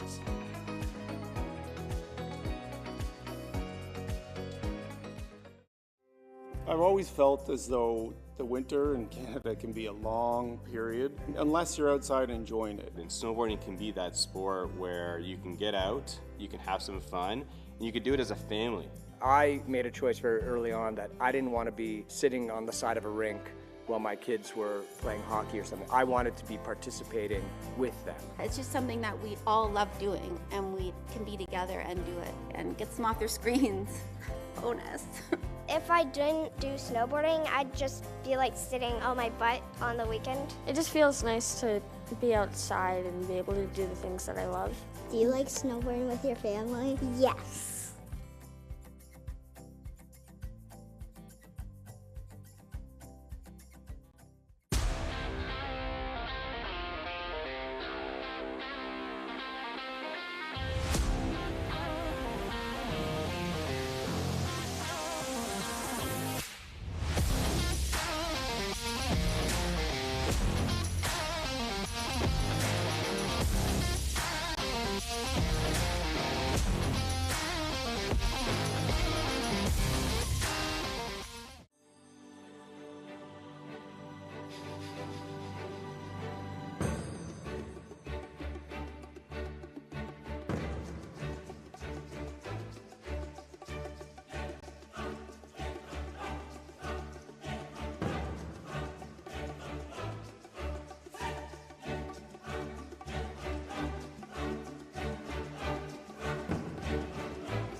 It's just something that is an outlet for me to get out on hill, and when I have a bad day, I can go into my own little world on the hill and, use my paintbrush to just not think about anything else except the next turn, the next patch of snow, the next run, the next lift ride. I can just, let everything else fall by the wayside.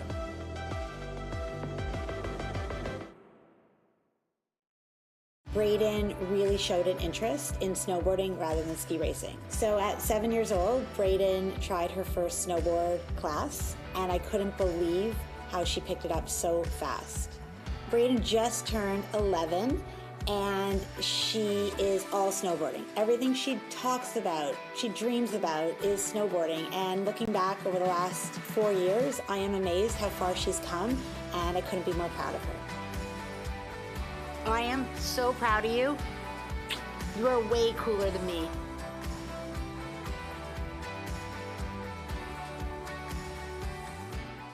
In the winter, I dream about me doing some really cool stuff on the snowboard and in the park. And when I wake up, I feel like, ooh, in my dream I did this. Maybe I can learn how to do that.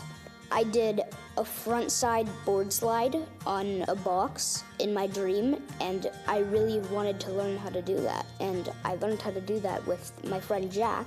We both decided that we're gonna learn how to do a front side board slide, and we nailed it, and we both did that in a competition, and it got us medals, which was really happy.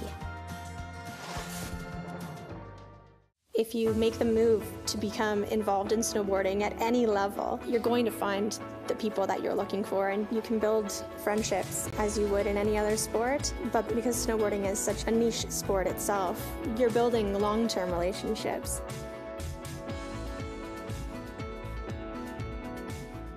I'm a lifelong skier, and when I met my future husband, who is South African, who didn't know anything about skiing or any winter sports, I said to him one of the terms of us getting married was that he had to do a sport that involves snow and hills that goes down. Lucky for me, he said, okay, I'm gonna give snowboarding a shot. I thought that was pretty bold to start going up a chairlift and down a hill on a board for your first time in your 30s, and I decided to join him. So we started snowboarding together in our mid-30s. He took off. It took me a little bit longer, but once I got it, I was totally hooked.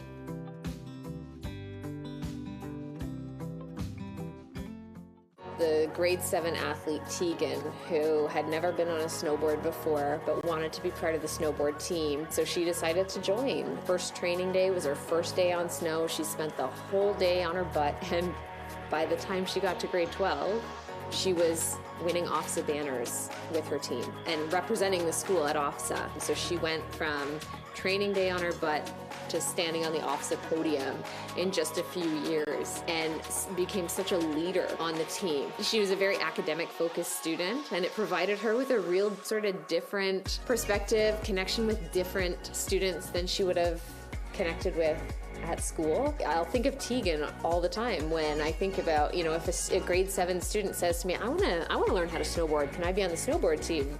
Absolutely, if you're willing to spend a couple of days on your butt.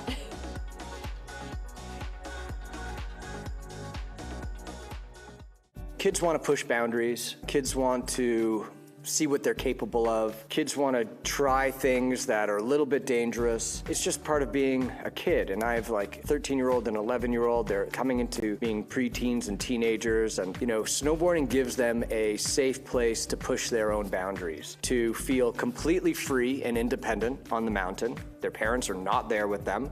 They spend the whole day out with other kids. And so they have that level of independence. And then they're pushing their own boundaries and getting that rush of adrenaline of like, whoa, I just did this, or I just went that fast. And so I find it keeps them out of trying other dangerous things in their lives that might not be as productive. So I really think snowboarding is a great way to channel your energy, a great way to push your own boundaries, a great way to see what you're capable of, all of that stuff.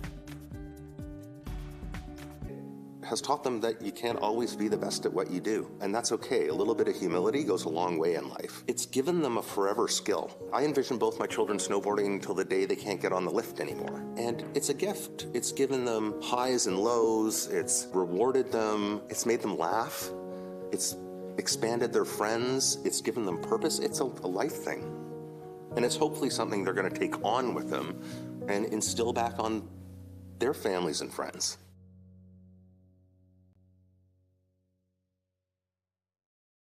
I practice and practice, and I try to learn new tricks for my next competition, and I keep doing it. And one time my coach said that if I land it 3 times in a row, it's now in the bag and I got it. So I try to do that with my friends, and then I'm ready for the next competition.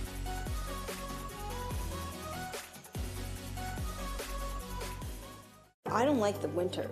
The winter in Canada can be a long period unless you're outside enjoying it. But when I'm in snowboard boots, I am active and I get outside no matter what the weather is. It's a great way to spend your winter days. The fact that we're able as a family to spend our winter weekends outside together enjoying ourselves. It would never happen if it wasn't for snowboarding. And it makes the winter go very fast. It makes winter feel like just a blink of the eye. I'm sad to say goodbye to the snow at the end.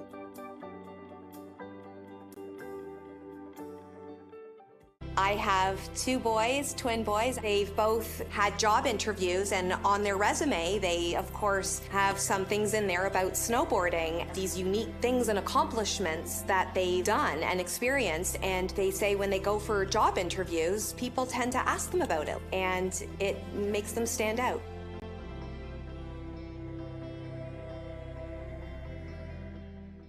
It's a sport where it's whatever you want it to be. It's not just about maybe your thing is hitting the biggest jump in the park, or maybe your thing is sliding a rail, or hitting boxes, or riding through the mini park, or just going as fast as you can down a run and just ripping carves. And I think there's something for everybody in it, no matter what mood you're in, or it's something that I think I've progressed to where I still go and try things in the park and try to keep tricks that I've learned over the years, but I can have just as much fun out there free riding and carving around the hill and hitting side hits and jumping off rollers and doing stuff like that.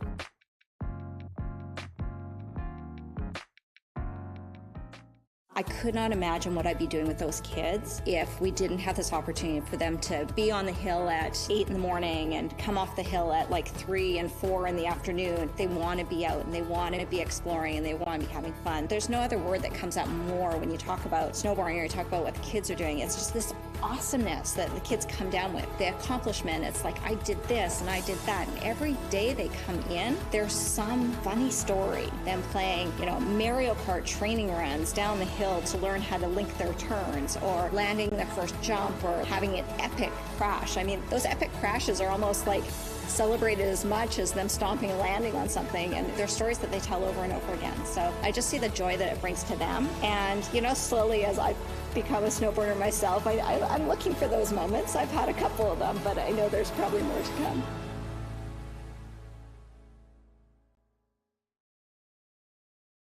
When you're a competitive athlete or you're choosing to go to competitions, you're having to juggle school with training. And we're training normally on the weekends. So that time where they might have had, they're off from school and they would go and do their homework, they're now having to come up to the hill and they're having fun, but they're also having to focus on the task at hand, which is for them to get better, to compete in the next competition or exceed their expectations. But then they're also having to do their homework. So they're really well at learning how to multitask and to keep on top of things. And so I find most of the athletes who come out, they exceed certain expectations because they're able to challenge their schedule at a young age opposed to waiting until they're older. When they get to a job and their employer says, I need to do all this by tomorrow, and they go, what? How's that possible? I have to have dinner and lunch and breakfast. There's no time for this. Athletes that are in the snowboarding world, they understand that. And they go, yeah, no problem, I'll have it done by lunch. They exceed that expectation.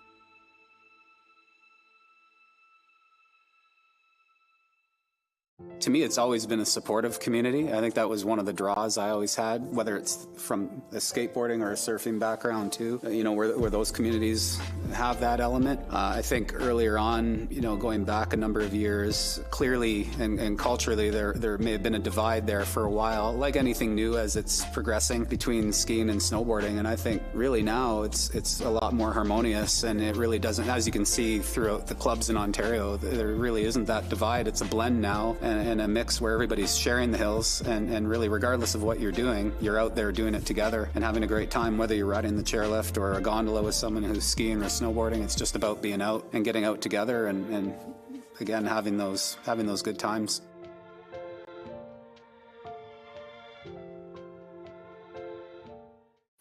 The value that I see coming out of snowboarding is the lifelong friendships that these athletes develop. Not just on the hill, but outside of the hill. The friendships that I make on the group, they carry over to like not snowboarding. Like I meet up with Max just to hang out all the time just because I met him at snowboarding.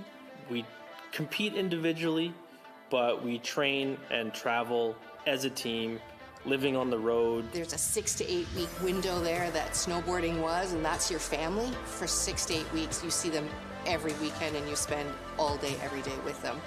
And then you're their best friends for like 6 weeks, and then you walk away and you might not see some of them again, but some of them you do continue to see forever. Most of the things I have learned in life, I've learned on the snow or with the people I've spent time with on the snow. It's like a second family.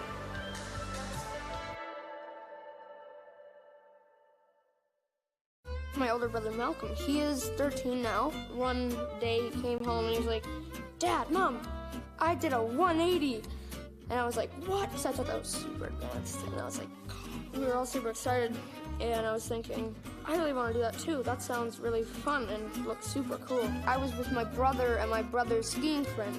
And they were like, you gotta do this and you gotta do that. And I was like, all right, okay. So I tried it. And they were like, ooh. And we were hiking, so I went back up and I tried it again. They went, yes, yes. And I thought I had done it wrong, but they were like, yes, yes, you did it. And I was like, oh, okay, wow. It just happened.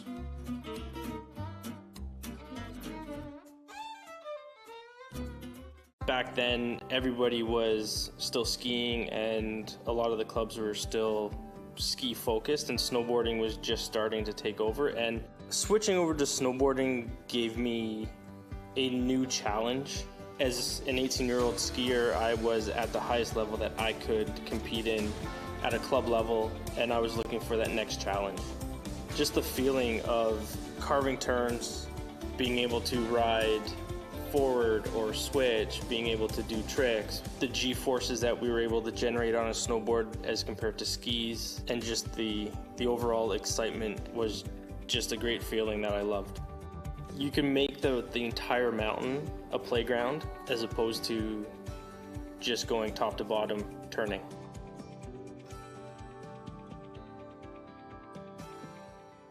Snowboarding is unique in the sense that you have a very limited training time. The season is short, so you need to make the most of every opportunity that's given to you, and so you really have to commit and join in and take every chance you can get.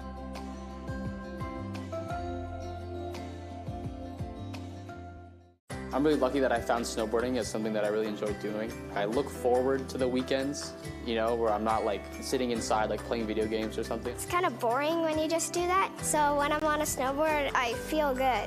I really like being outside because it gets me active and Have a good time with my friends, doing something that I enjoy doing. it just feels nice to be outside and be able to do the things that I love.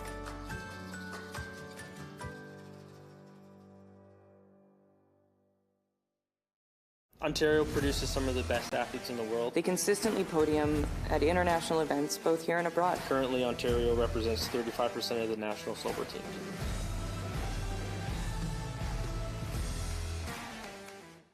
It's just so nice to be outside and that feeling of speed and freedom and doing something in the winter that gets you outside and just enjoying nature. It's almost like the exhilaration of being on a motorcycle but not being on a road. You have the speed, you have the wind in your helmet, and it's just that feeling of just gliding down the hill, and like even if you're going through powder or on groomed snow, it's that really feeling of freedom and being outside and fresh air, and it's just exhilarating, I guess. There's very little things in the world that will mimic what snowboarding is. Some people could compare it to skateboarding or surfing, but it's not the same when you're on top of a beautiful, fluffy place of powder and you just get to hover through it. And you're wearing these phenomenal clothing and you just get to look great, you get to feel great. When you get to the bottom, there's a beautiful chairlift that takes you right back to the top to do it all over again. So it's just so great to have that ability, just let's do it again over and over and over.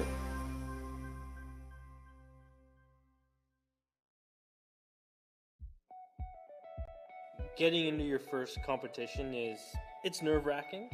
Like, it's so normal to be scared of jumping into something new. But it's also very exciting. Your first competition, it's about the experience.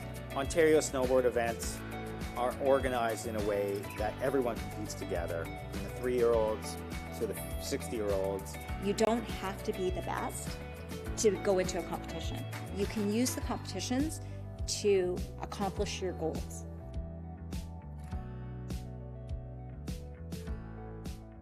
I was judging in New Zealand, and it was me and the Japanese judge, and he didn't speak English, and I didn't speak Japanese.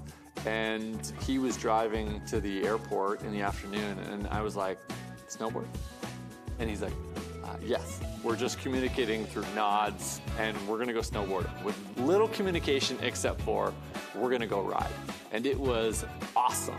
Not because of the conditions were amazing, not because the visibility was amazing, because it was two people finding a love for the sport that we love. There was no words necessary. It was just a blast.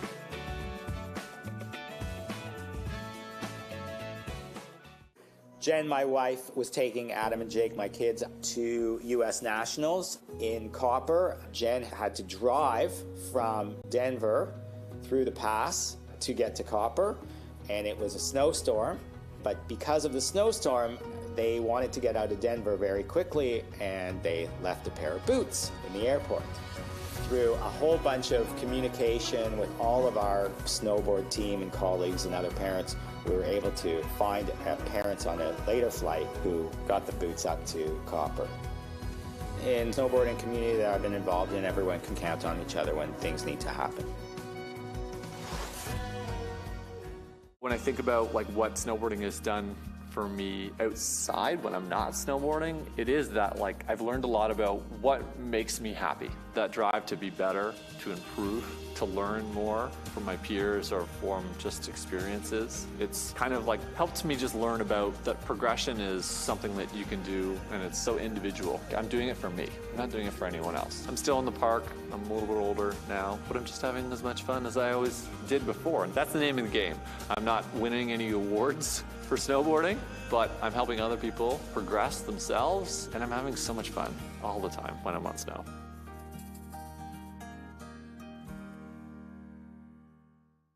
So my daughter has gone from, being in a snowboarding class to then being on teams to, increasing the level of competition. And being on that team and challenging herself at this level has given her so much. It's given her confidence. It's given her the ability to challenge herself and to overcome fears that she's had. It's given her a sense of camaraderie, a sense of responsibility. My daughter goes out and waxes her snowboard every day at the end of the day in preparation for the next day. My daughter gets up at 7 o'clock in the morning on Saturday and Sunday every single weekend in the winter so that she can be out there boarding when most teens are sleeping till 11, 12 o'clock. My daughter goes to other...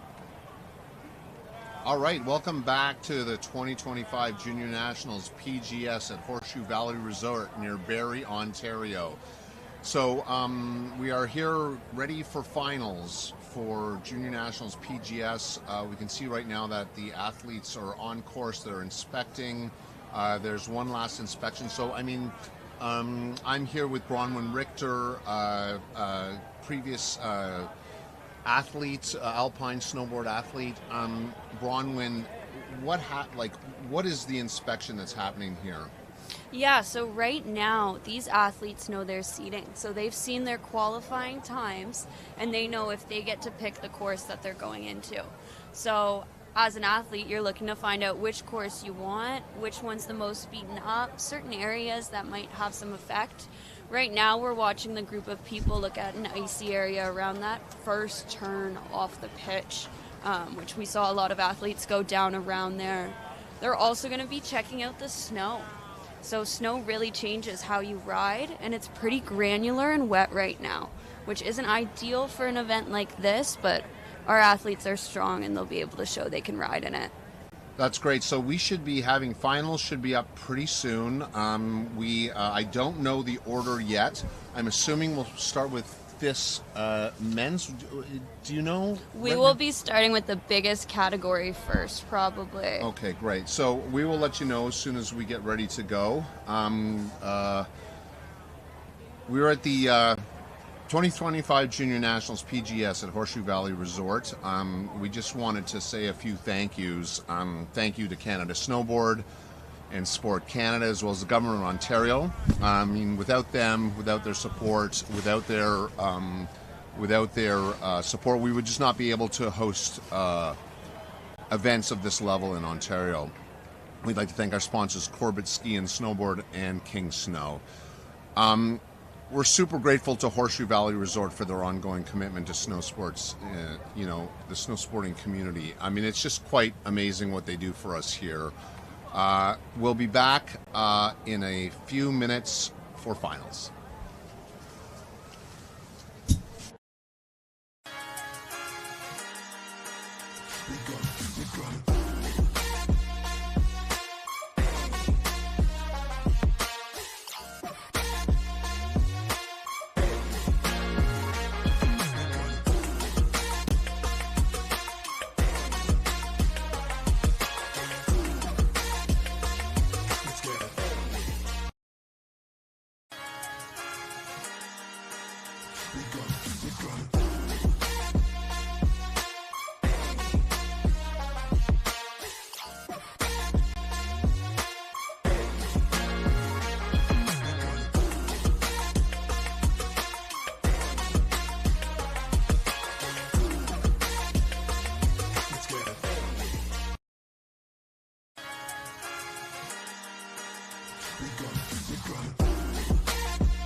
All right, so inspection is over. We are actually on a little bit of a hold waiting for the 2025 Junior National PGS finals.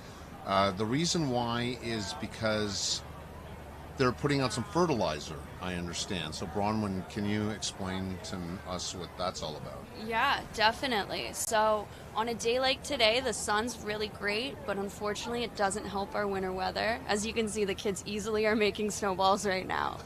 But that fertilizer just helps firm up the ground. So you have to continue to put it throughout the day. It's required so that it's maintained. We can't just throw it on it too. So our guys have actually been out there all day making sure that that fertilizer is down, and that'll hold the texture and consistency of the snow.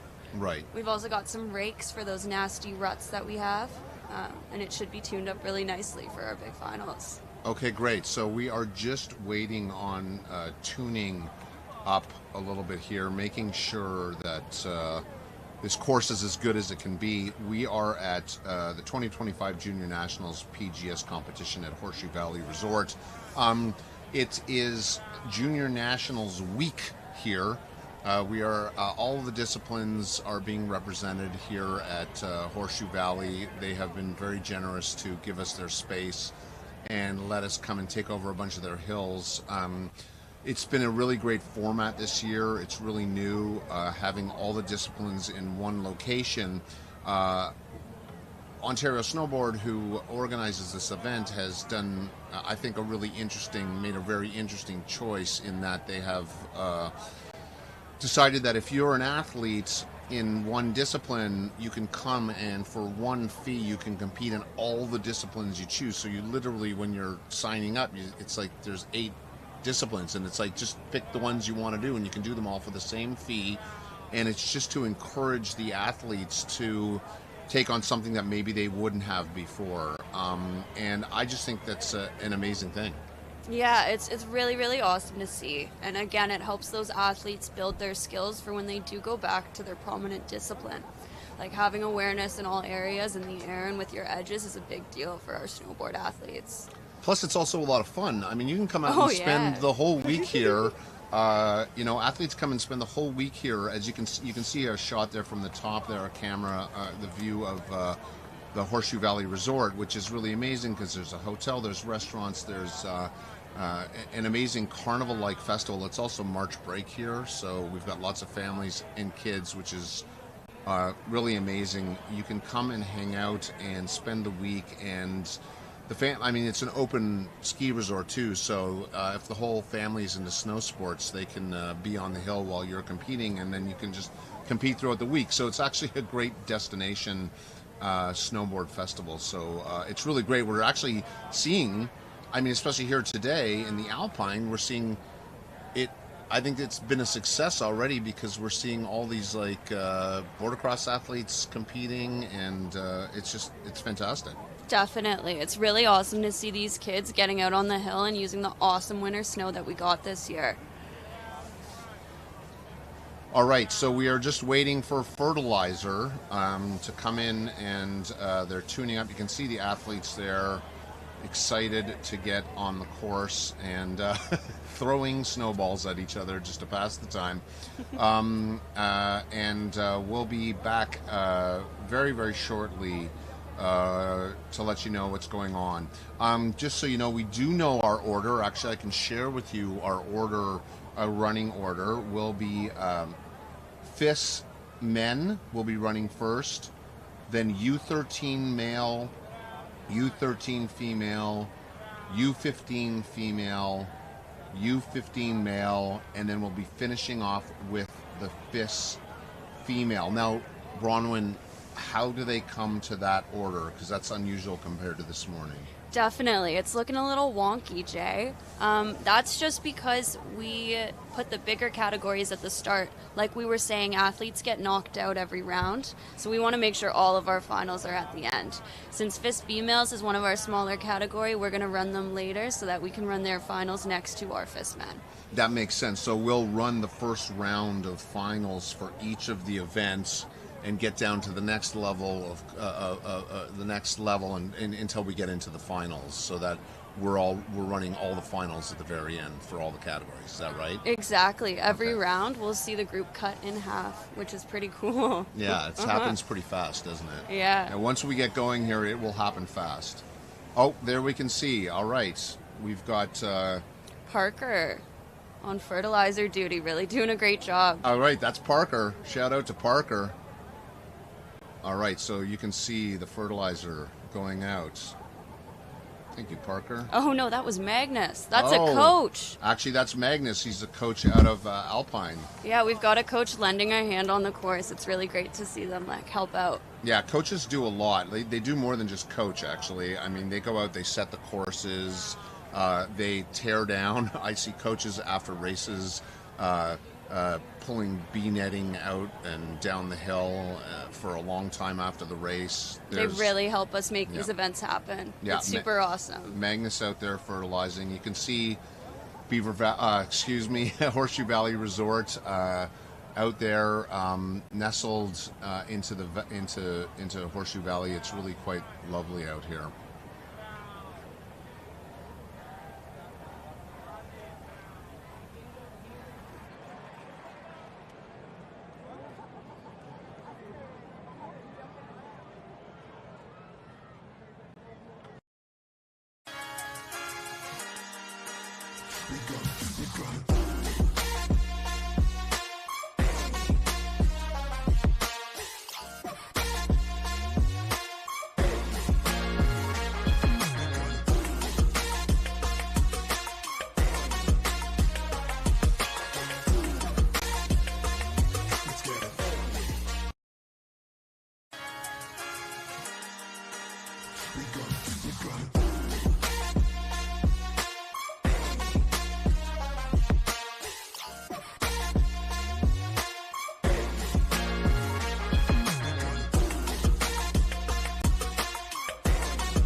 It's just something that is an outlet for me to get out on hill, and when I have a bad day, I can go into my own little world on the hill and, use my paintbrush to just not think about anything else except the next turn, the next patch of snow, the next run, the next lift ride. I can just, let everything else fall by the wayside.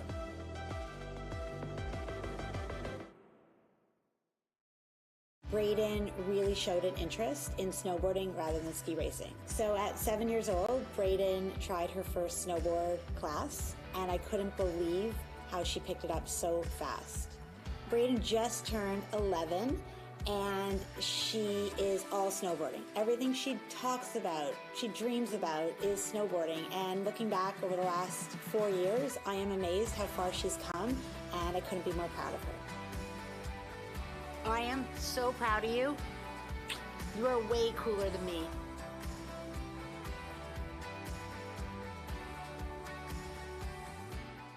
In the winter, I dream about me doing some really cool stuff on the snowboard and in the park. And when I wake up, I feel like, ooh, in my dream I did this. Maybe I can learn how to do that. I did a front side board slide on a box in my dream, and I really wanted to learn how to do that. And I learned how to do that with my friend Jack. We both decided that we're gonna learn how to do a front side board slide, and we nailed it, and we both did that in a competition, and it got us medals, which was really happy.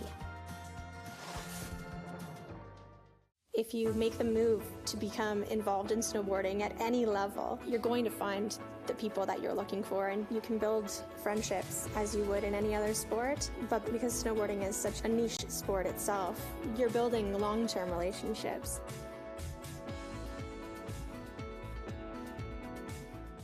I'm a lifelong skier, and when I met my future husband, who is South African, who didn't know anything about skiing or any winter sports, I said to him one of the terms of us getting married was that he had to do a sport that involves snow and hills that goes down. Lucky for me, he said, okay, I'm gonna give snowboarding a shot. I thought that was pretty bold to start going up a chairlift and down a hill on a board for your first time in your 30s.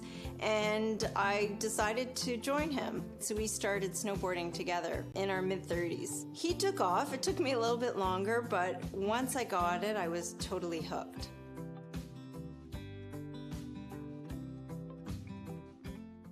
The grade 7 athlete Tegan, who had never been on a snowboard before but wanted to be part of the snowboard team, so she decided to join. First training day was her first day on snow. She spent the whole day on her butt, and by the time she got to grade 12, she was winning OFSA banners with her team and representing the school at OFSA. So she went from training day on her butt to standing on the OFSA podium in just a few years and became such a leader on the team. She was a very academic focused student, and it provided her with a real sort of different perspective, connection with different students than she would have connected with at school. I'll think of Tegan all the time when I think about, if a grade 7 student says to me, I want to learn how to snowboard. Can I be on the snowboard team?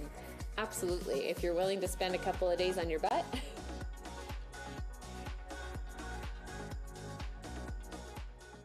Kids want to push boundaries. Kids want to see what they're capable of. Kids want to try things that are a little bit dangerous. It's just part of being a kid. And I have like a 13-year-old and 11-year-old. They're coming into being preteens and teenagers. And, snowboarding gives them a safe place to push their own boundaries, to feel completely free and independent on the mountain. Their parents are not there with them.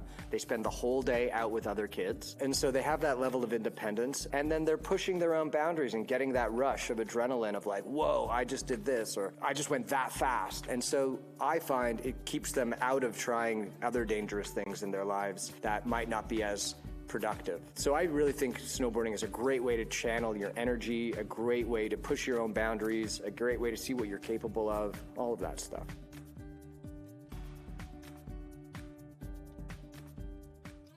My hope for my daughter is that she will take this as far as she wants to go. I want to see her have opportunities to challenge herself. I want to see her have a chance to try new things and have to, adapt and learn. I want to take this as far as it can go. I can see myself, or hopefully, if I'm good enough, at World Cups, Olympics. I want to take this as far as I can go. It's a huge commitment and one that I'm still working on figuring out, but one that I think I'm willing to take.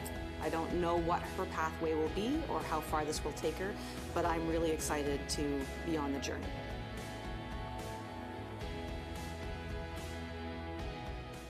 From the moment they get out of bed in the winter on those weekends, they're ready to go. They want to be the first ones out, first chair up. And they're out there whether it's like -17 or 0. So I actually had to buy them socks that had heaters in it to keep them outside for longer because they hated to come inside. They want to be out and they want to be exploring and they want to be having fun. It's a great sport. You're outside all day. They came in with rosy cheeks and big smiles.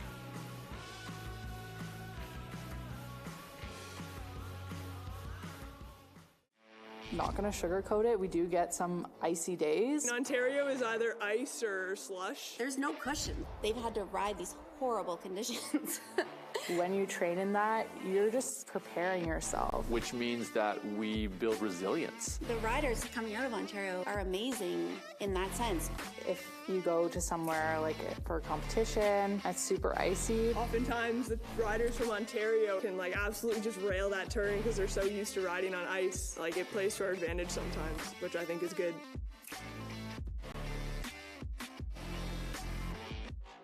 It's just something that is an outlet for me to get out on hill, and when I have a bad day, I can go.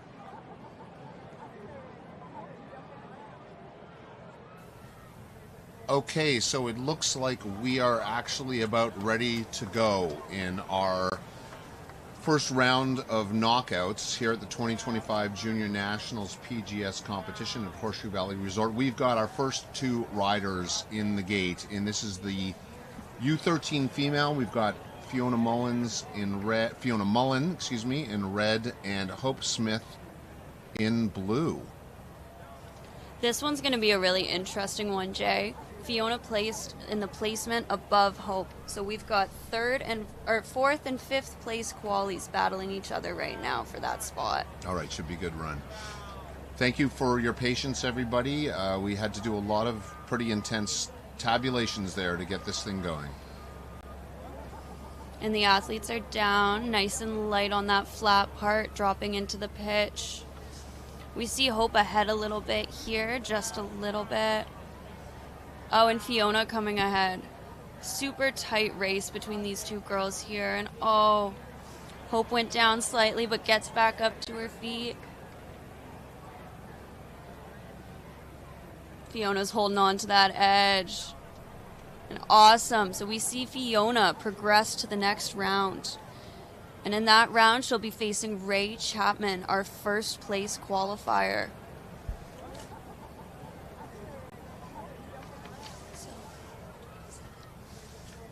All right, so 27, Fiona Mullen advances.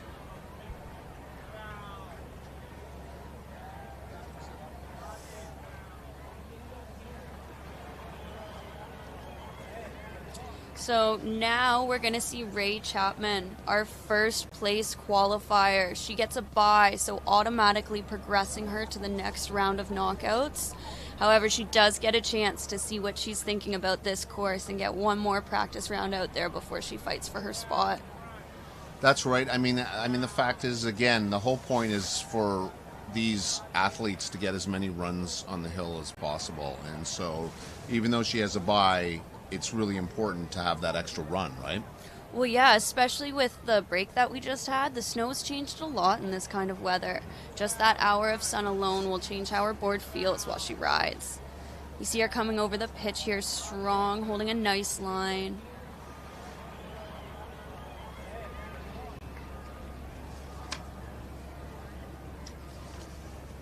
Awesome, and just a really clean run from Ray Chapman, just getting comfy, warming up for that next battle she's about to fight.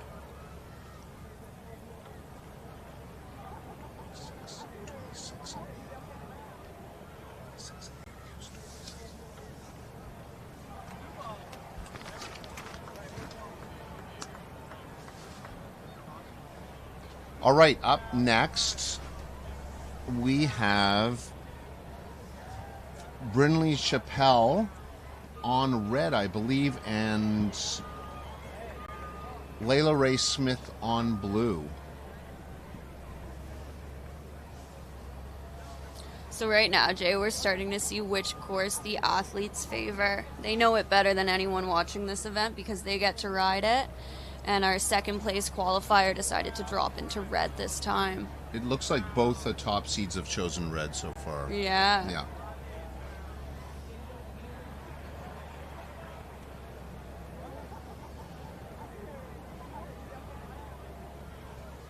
Awesome and really clean run from these ladies. They're riding super close.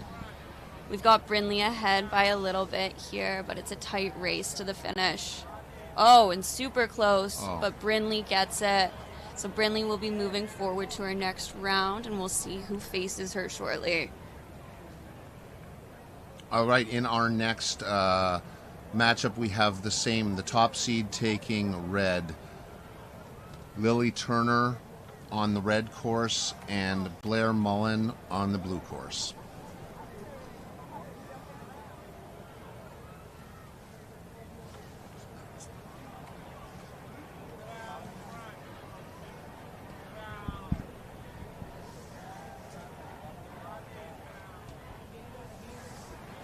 Awesome, and we're seeing our ladies drop in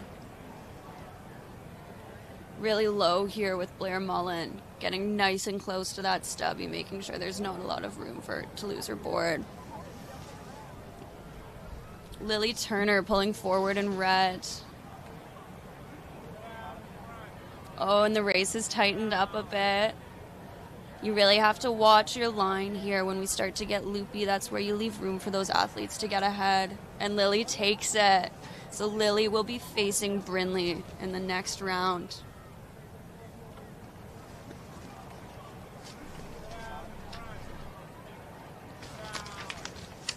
All right, so now we should be switching over to the FIS male. FIS male first round. We've got Owen Waglin in blue, riding alone. Yeah, so Owen qualified, and he got a bye in this first round. So he's, again, just testing out the courses, see what he likes, and then he'll take it on next time. Right. It's interesting that he chose blue. Well, some athletes, when they do have a bye, if they know they prefer red, it's nice to see if you can ride blue. Just in case later on in the seating if you get placed against someone ranked higher. And Owen's got a nice line coming through here. Got a little caught up there, but saves it. And an awesome bye run from Owen Waglin. All right, up next we have on the red course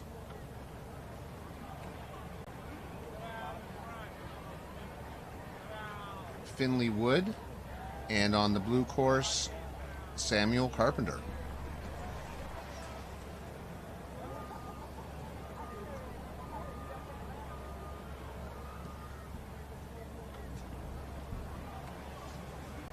Again, this is male FIS the first round.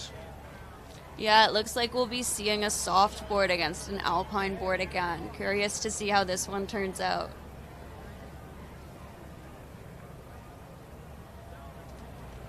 Awesome, and the athletes look great, really light on their feet through those flats.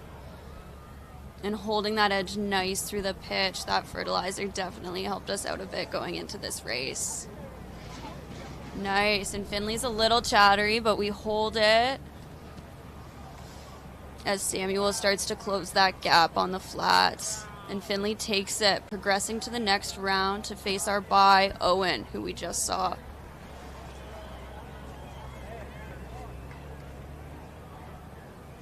All right, in the gate we have Jack Freeman on red and Daniel O'Brien on blue. And we're seeing those provincial team jackets again, Jay. So we've got an Ontario provincial team athlete in this race. That'd be Daniel O'Brien in blue. And another alpine board versus a soft board.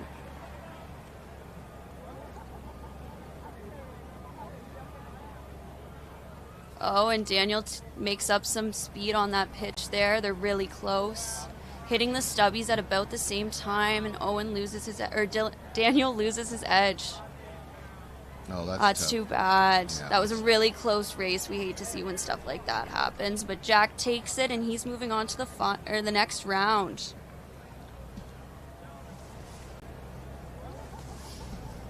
All right, our next ride is a bye, so it's Cole Thompson on the course alone, opting to try out blue, I think, following your theory. Yeah, I'd love to just get in the athlete's head and understand really why they're choosing blue. Well, I think it's probably because of what you just said. It's like, why not ride blue? You're already in there. Definitely, but we're seeing people who have qualified first still choosing to drop into blue. Right. So it says a lot about how different athletes appreciate certain situations on each course. Yeah. And Cole's coming in hot. We've got some loose turns there. He's just trying to get the feel of his board moving through his bye round. Nice, and some nice angles.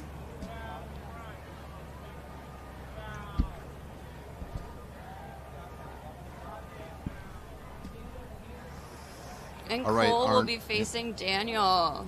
All right. So, sorry, our next one up is Logan Hawk. Also has a bye and will be riding on blue.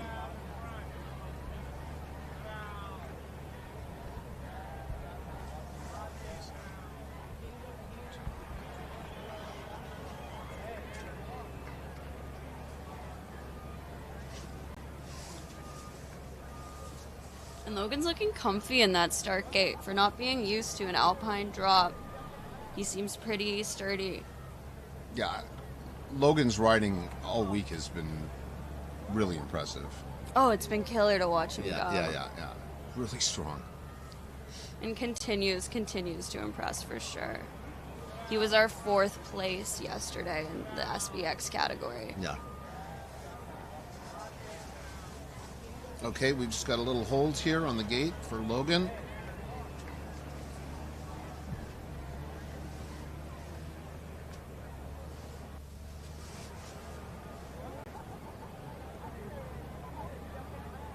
I will say, I think the chairlift might have the best view of our course today. Cool, going right over the athletes at the start. And Logan drops in. Nice light turns and really dropping that heel edge. A very direct line from Logan Hawk.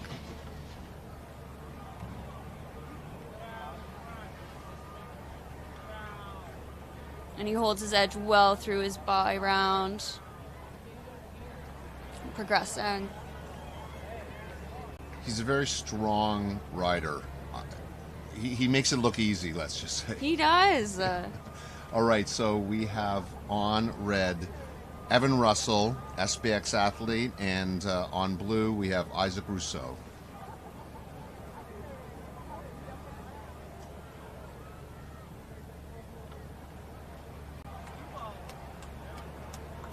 Oh, and a little stumble there from Russell, but he saves it. Oh, it's okay. He got back up quick enough where anything can still happen here. We've got a battle of the provinces. Quebec versus Ontario. Oh, and Evan takes another stumble. Really tough course looking at these ruts that these athletes are trying to get over. All right, Isaac Rousseau moving on. To face our bye that we just saw, Logan Hawk. All right, so now we've got Xavier Maurice on red, Tristan Weigelin on blue.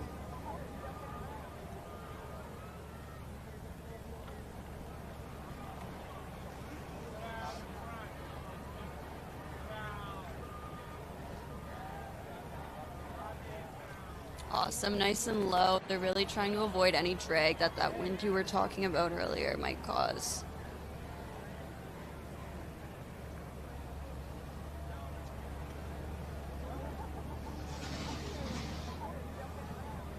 Nice, and really close race again from our FIS men. Looks like Tristan might be a little bit ahead and maybe cross the finish line first. I thought Xavier had it there, but Oh. no. But then I think Tristan might have come across you right at the very end. So it's really interesting waiting in on a Alpine, confirmation on right on that line there. If their hand passes it, that's the count for when that timer gets triggered. So it's not when their board touches, it's their first body part. You'll see some athletes reaching for that finish line is what we like to say, and that's one moment where it would have paid off. So we just got, it's official, Tristan Weigelin on blue did win that race. Awesome, and we've got Anderson Perry on red. He's got a bye as well, so we're just trying to feel what the hill's like right now. He's struggling to hold on a bit. We're a little wobbly, but he's doing a great job staying in line and on his toes. Awesome bye run from Perry.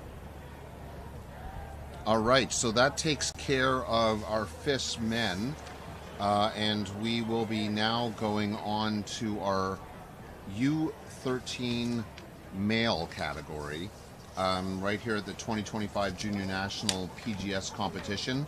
We're into our first knockout round, which is great. So now going into the U13 male in the round one, U13 male, which we have, it looks like we have 4. We'll be running 4. No, yeah, so we've got 8 heats We've in our got 8. U13 male. We decided we'd give Heat 3 a last chance kind of thing.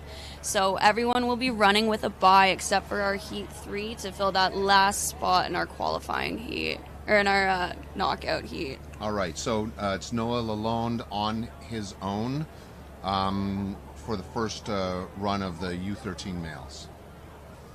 Awesome, and we're just looking for a nice and easy run from Noah. We progress either way, so it's just getting that feel, getting another run on that course, and knowing where you're going when you're going down.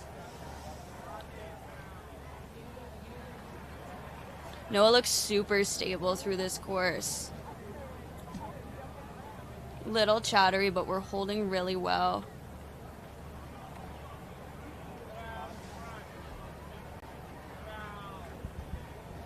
And crosses the finish line, moving on to the next round of knockouts. Up next, we've got Stuart Smith on his own as well, opting on red as well. So Stuart gets a chance to go out and test it out on his own and test out the red.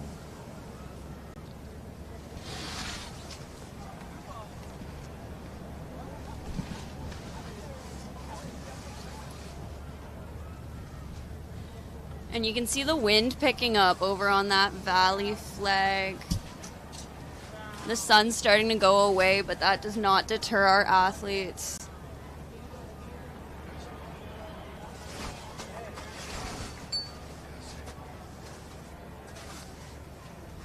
Awesome. And it looks like Stuart's ready to drop. We just gave the head nod to our starter, Michael Niswoski. Some great drop in from Stuart there. You can see him pumping on those edges, trying to get a little bit of pop on those flats.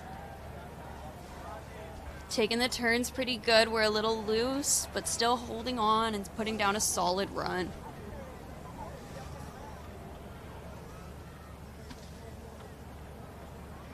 Awesome.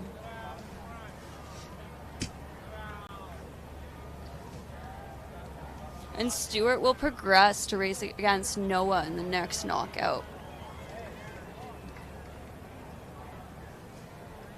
All right, up next, we have 2 riders. We have Xavier Farhart on red, and we have Ollie Lucier on blue. So this is the last battle for these U13 male athletes. We'll see who moves on to that knockout and fills our final knockout heats. So all the rest of them will be single riders, right? Yeah. Interesting. That's why this is kind of like a last chance round. Letting our athletes have another run on that course to prove their spot.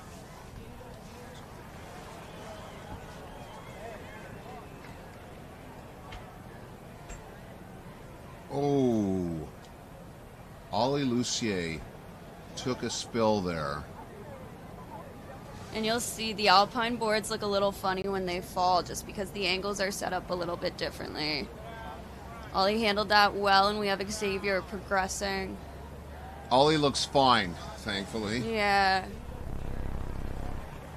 Oh yeah, shredding through those last gates at the final. We missed it on the screen, but I got to peek out the window in this tent here, and there were some nice carves. Great way to head out. All right. Now we have a number of single runs. So it looks like we're going to have Torger Frail should be out of the gate first. Yeah, and Torger was our first place qualifier for this division. So currently ranked as our fastest athlete. Let's see what he's got here, Jay. Yeah.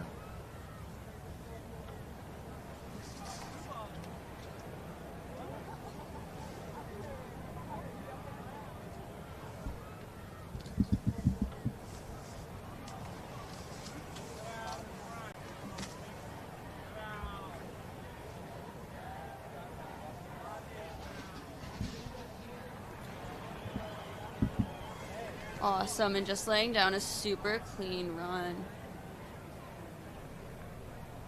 Nice and chill. Torger cleared that by, moving on to the next one.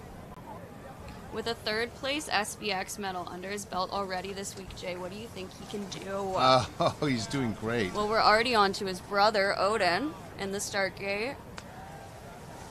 We've got Odin riding in red. The brothers opted to try the different colors, actually. Yeah. You think there's some consultation behind the scenes? I wonder. A little you review red, I review blue.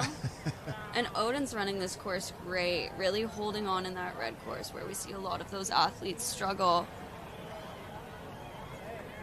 Super clean and steady line. Awesome, and gets that hand out in front.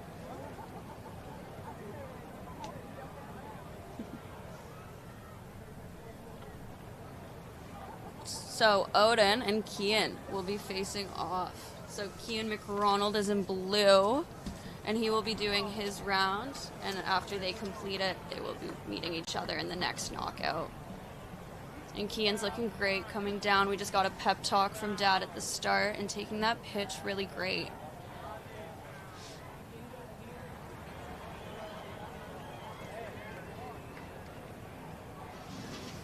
Kian's riding with confidence in a super rocky course right now. Putting down a solid line and just getting that by run in. All right, we are down to our last two runs here for the U13 men's first round. We've got Riley Miller has opted to take red. You can see the wind really picking up there, Bronwyn. It's like windy at the top, but I think once you come over the lip, it's not quite as bad. You know? Yeah, it definitely dies. It's pretty nice here because we do have that tree line as protection further through the pitch. But Riley's bib looked like it was acting more as a parachute there for a second.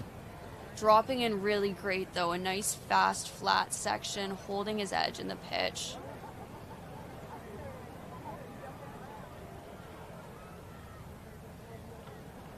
Oh.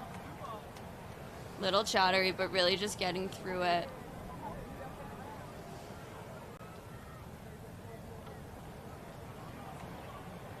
Awesome, and Riley will be moving on to the next round of knockouts. And he'll be meeting Ollie Lucier, who's up next on blue, getting his first round of knockouts ride in. Practice ride, I guess, you know. And that's kind of what it feels like in this way, yeah.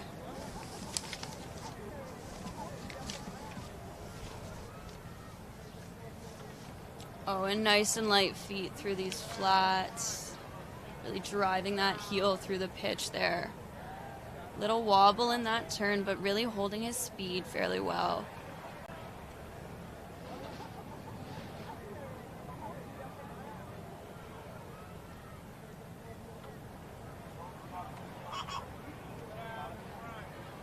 Oh, and getting back just for that last final gate. and he'll be progressing.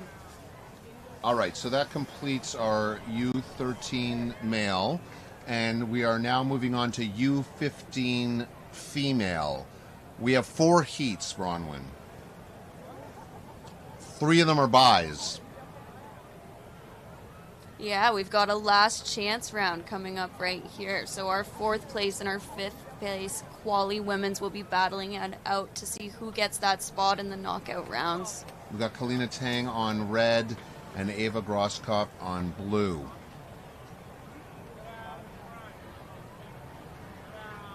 This is to see who will move on to in the semifinals against Evelyn Smurl. Great drop from our girls here.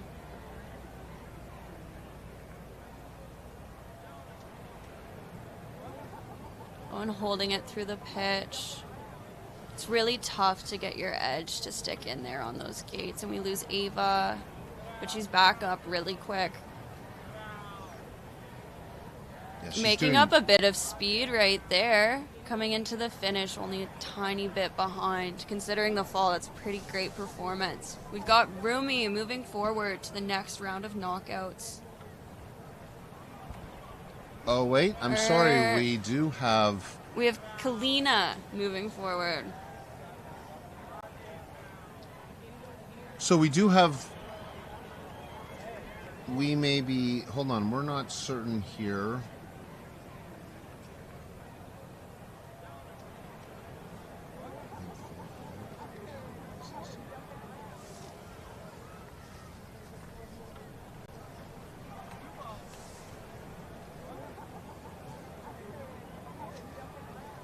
Okay, so we've got Ilya Cooper on the blue course and Rumi Cooper on the red course.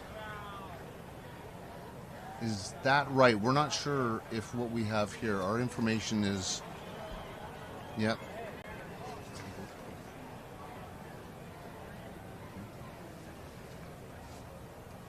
Okay, all right. Riders on course. Really great coming over the pitch here. Blues pulling ahead slightly just because we had that advantage with holding that edge. Shows the importance of that line coming into the gate and making sure we don't give up any speed on those turns. Super close run from these ladies with Blue pulling up in front and Ilya moving forward.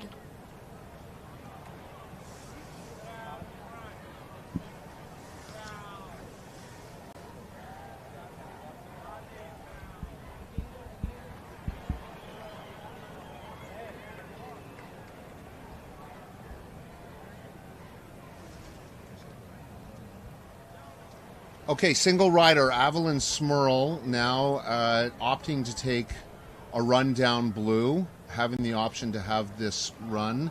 And, all right, she's about to drop in the course.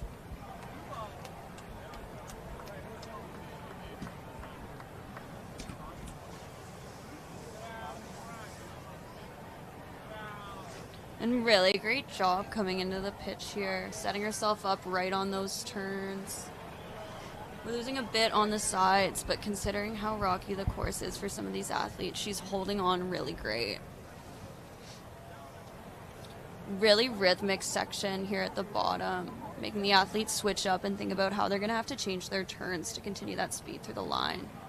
Awesome by run from Evelyn. Great run. So our next heat, our last heat for U15 female is Sophia Bale.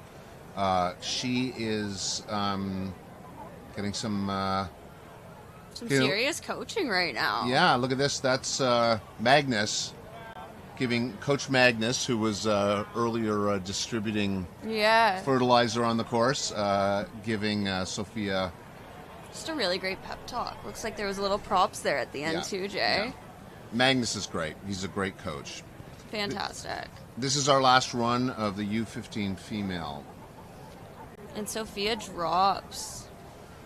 Nice and light toes on those gates, not turning her board over too much as to not dig it in.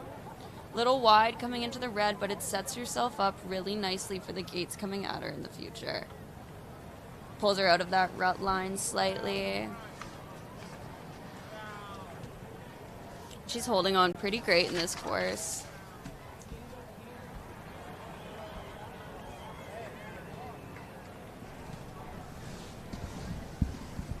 Great bye run from Sophia there. All right, so that takes care of our U15 female first round, and now we are on to U15 men. We have Graydon Wood on red and Kobe Robertson on blue. And this is another one of our last chance brackets. So we're going to fill the last spot to complete the U15 men's finals heats. The rest of the 3 riders will race on a bye. So whoever comes out on top on this one, on this heat, will face Jack Young. Some of the athletes are looking great dropping in. Holding in that tough part there. Making sure they don't give up too much speed and just setting themselves up right. A little stumble there from Graydon, but we hold it as Kobe chases. Making up a bit of distance there. But Graydon takes it and progresses. That was a solid run from both of them. They were both really confident on the course, I feel, on that one. Yeah, I agree. Lots of confidence and just some nice, happy competition. Really challenge each other. All right, so it looks like we've got these 2 riders up against each other, Jack Young on blue and Agnes Lindgren on red. On our paperwork, we have them as separate buys, but it looks like they're facing one another. Is that normal, or was? It depends. Sometimes if each of them choose a different course, why not run at the same time? Saves us a bit of time in the event's end, but looks like he's staying actually. Right. So our paperwork was correct. Jack Young on blue. Angus Lindgren will be on red next. So. And Jack's taking that pitch like a champ, really holding on that edge in those rocky spots there.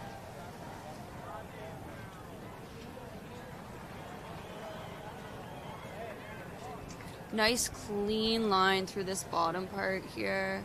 Getting that hand out in front and a little wave to mom. All right, Jack Young, what a confident rider, actually. He's been great all week you long. made it look easy. Yeah. Okay, now we should be having Angus Lindgren on red, having his run. Yeah, he just likes to keep us on our toes, Jay.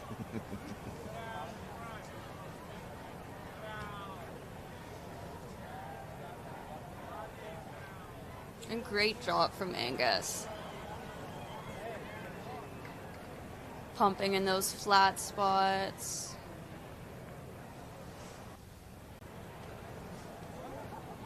A nice early turn from Angus here, really setting himself up for the next turn in the right way.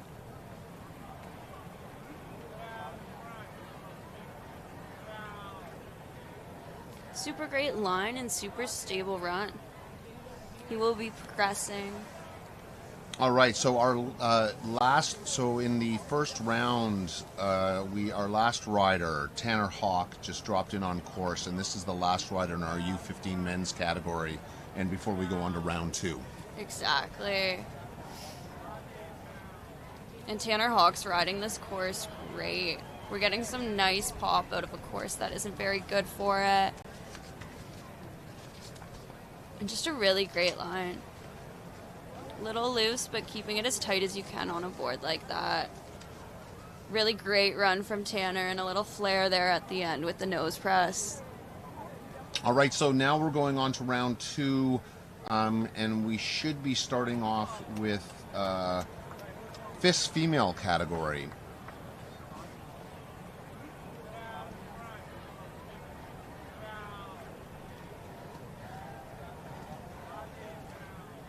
We were just going to wait for confirmation on this next category. It looks like it should be Abigail Hodder, should it not? Oh, wait, we're waiting to see. Yeah, so we've got Abigail Hodder on blue. So Abigail Hodder has a bye and will opt to take a run down blue. Nice little wave to the camera there from Abigail before she gets brought back into coaching mode.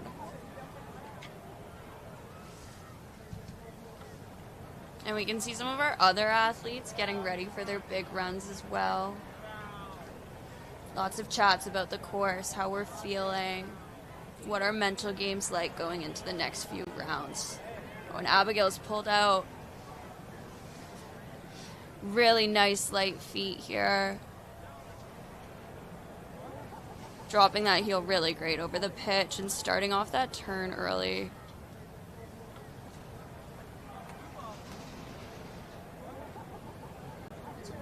She's looking really stable in this course.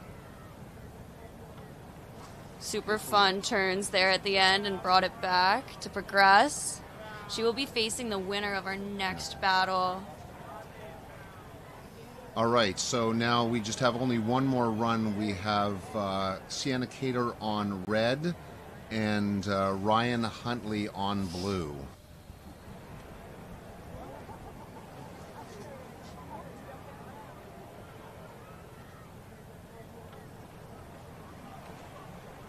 Awesome, and we're seeing those ladies get ready, dropping in.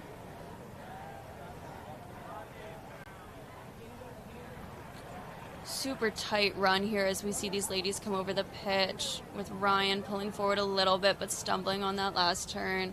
Sienna nice and steady through the course. Really just keeping that clean line, holding on. These girls are close. Ooh, I think that can't might have been say. Sienna, I thought actually, it was but Sienna as well. yeah, we'll have to see. That was a very, very tight race. We're going to wait for a call from the finish to see what that was.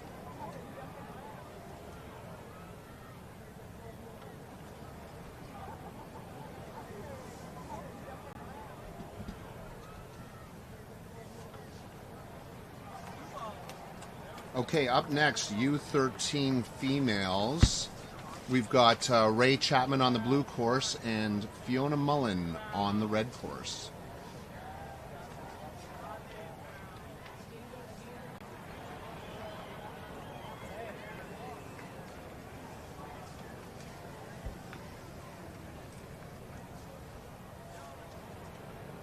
And it looks like these ladies are actually chatting to each other across the gates.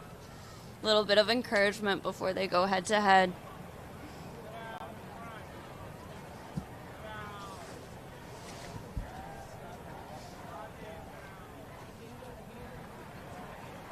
All right, so these are the semifinals for the U13 female. We have two more, just two heats here in the semifinals. Yeah, so we've got 2 heats in the semi, and then they'll get put into their small and big finals. All right, riders on course.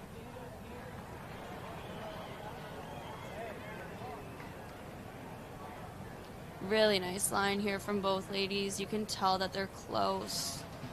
Ray's pulling ahead, just holding that line a little bit stronger, and a little stumble from Fiona, but she gets back up. And Ray will be taking it and progressing to the big finals.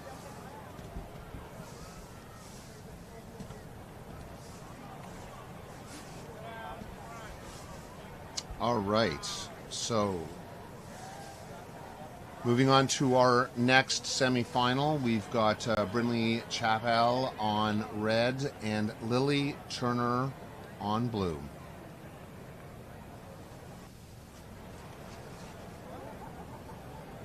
Yeah, and this is spot 2 and 3 in qualies, racing against each other, Jay. Trying to figure out who gets that last spot left in big finals. And the ladies come strong over the pitch, holding that edge nicely, keeping a clean line. You're seeing a tighter line from Brynley there, but we'll see who picks up. Looks like Brynley's ahead by about half a gate. Lily still has time to make it up. Nice, some really great lines from those girls coming through the finish. Brynley takes it and progresses. She will be competing against Ray in the big finals. Lily will be moving to our small finals. Okay, now we are on to quarterfinals for U13 male with Noah Lalonde on the blue course and Stuart Smith on red.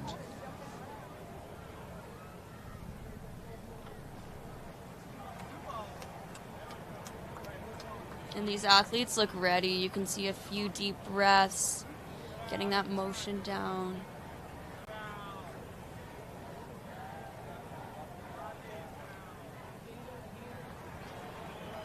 Oh, and we see them move into their ready.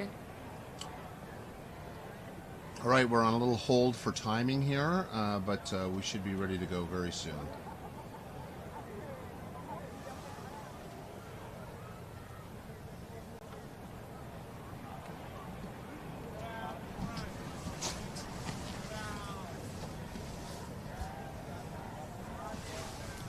Okay, awesome. And it looks like our athletes are dropping. This is our quarterfinals, so we're fighting for a spot in the semifinals. Let's see, we'll take it. Oh, and we lose Stewart on that second gate over the pitch there. Noah Lalonde holding a steady line, just laying down a clean run.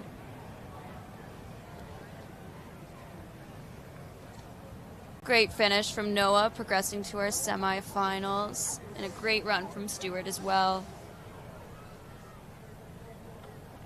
All right, into our third heat for the U13 males.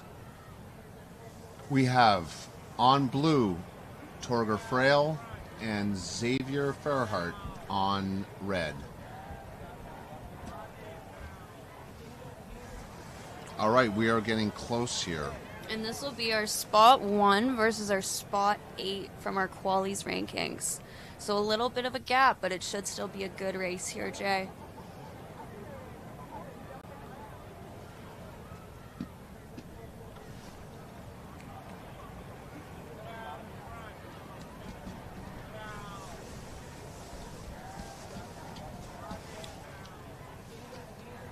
Awesome, and the athletes are dropping.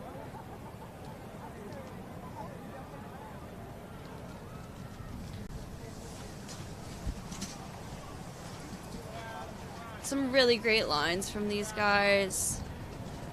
Little bit of a chattery run, but that just shows how fast they're going. Really neck and neck coming through the finish here. Spot 1 versus spot 8. And Xavier takes it? I'm really not quite sure. We're waiting on a response for that one as well. Really tight race, though, between our qualifying spot 1, spot 8 there.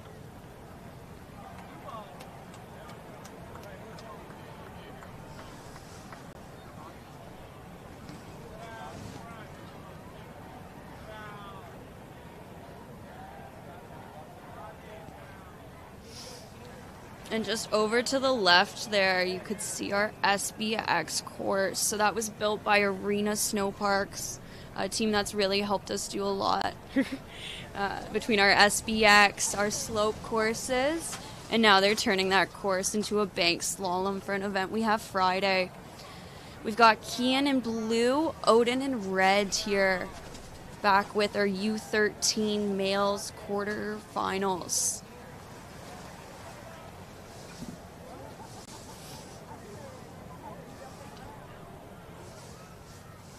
Some of the athletes are dropping.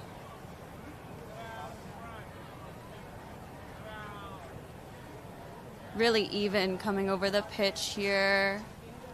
Different routes in terms of lines have kind of rearranged things, with Odin taking a bit of a lead. Maybe only about a quarter of a gate. Oh, and a little bit of chatter there, losing Odin's line. These last 2 gates really mean a lot right now, with Odin progressing to our semifinals. All right, and then our final heat in the U13 quarterfinals is coming up. This is, we've got Riley Miller on the red course and Ollie Lucier on the blue course. as I said, the last heat in the U13 male quarterfinals.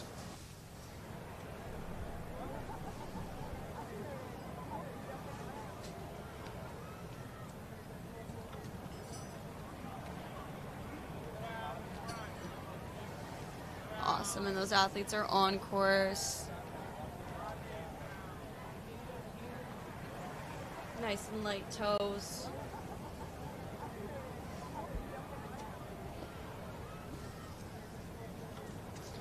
They're really doing a good job at fighting the chatter. We just lost Ollie there.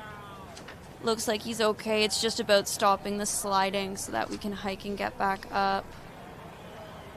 Riley will be moving forward to our next round. All right, so that... And Ollie just wanted to finish out his run. Yeah, really that's laying great. down some nice turns at the end there, putting on a show for all of us at home watching. All right.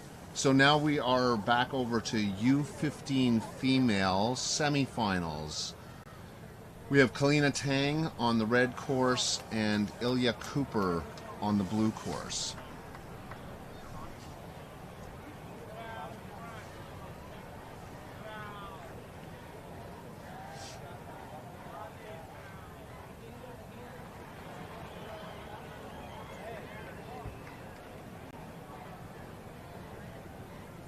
Just holding right now, Bronwyn, for some tabulations. There is actually a lot more math in snowboarding than I had expected. We got people down in the office as from the very top of the day. It's just constant tabulations and calculations to figure out who goes where, you know? Yeah, Jay, it's actually a whole team of 4. Mostly volunteers who give up their time to just help us make a really great event for our athletes. Yeah. It's awesome because we wouldn't be able to do it with all the tabulation we do have to do otherwise, so. It's true. We have 6 categories, multiple rounds. It's like it's constantly figuring out, populating these spreadsheets to make sure that everything makes sense. I mean, it's actually, we haven't really been doing enough of a shout out to the volunteers actually in our broadcast, but the volunteers really support this sport, you know, from the people on course, helping the courses, putting everything together out there. I mean, it's unbelievable the number of people who come out. Yeah, they're definitely what makes this week here possible, for sure, Jay, especially at the price that we're doing it for these athletes. To be able to come and spend a week in a athlete village all around snowboarding with different events, it's pretty cool. We really love that our volunteers help us do it. Yeah, all right, it looks like Ilya and Kalina are dropping in.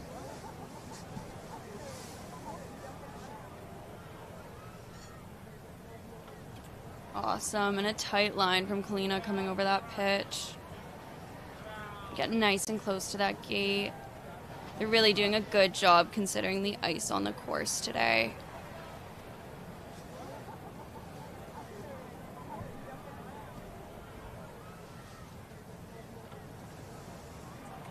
All right, so Ilya Cooper moves on. And we are on our next semifinal, U15 female. All right, we have Sophia Bao on blue and Evelyn Smurl on red.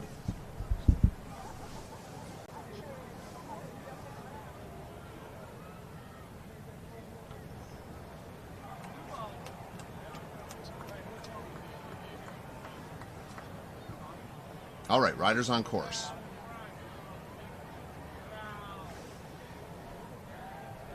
Awesome, nice and light feet here, coming over the pitch. Evelyn really holding that edge throughout all of this slush and stuff.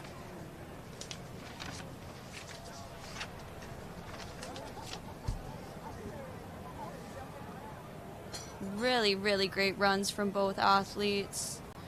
Evelyn taking it at the end there, moving on.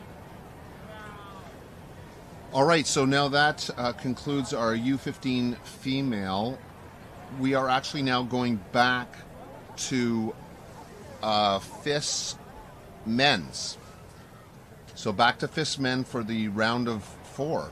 No, sorry, the round of 8.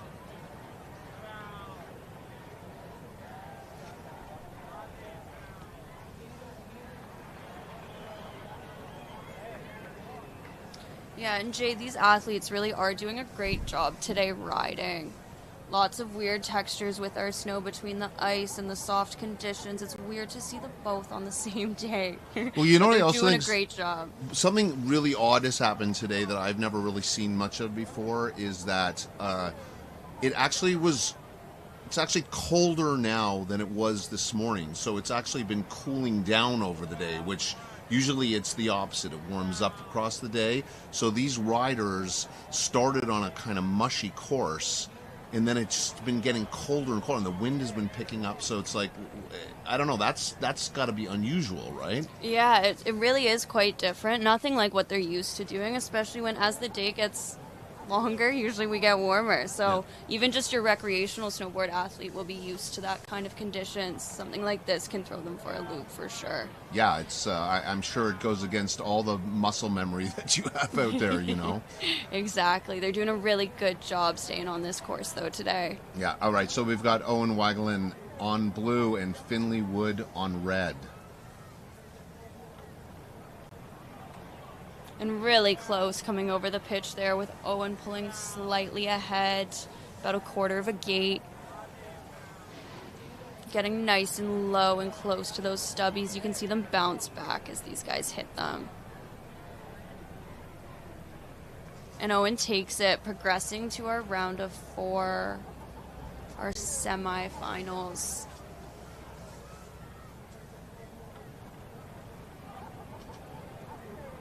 All right, up next in our next round of 8, male FIS riders, Cole Thompson on red and Jack Freeman on blue.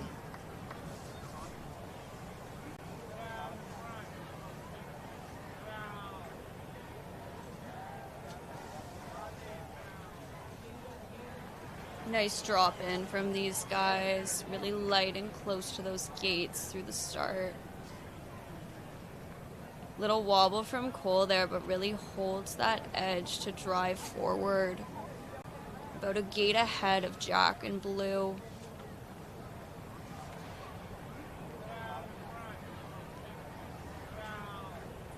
Great finish from Cole and Jack, with Cole progressing to our semifinals to face Owen.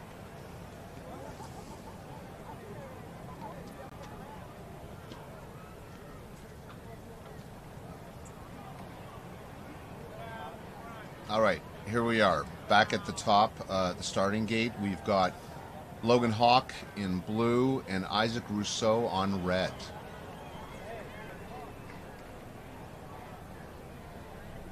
You can see that the sun has poked back out again. It's sort of been in and out all day long.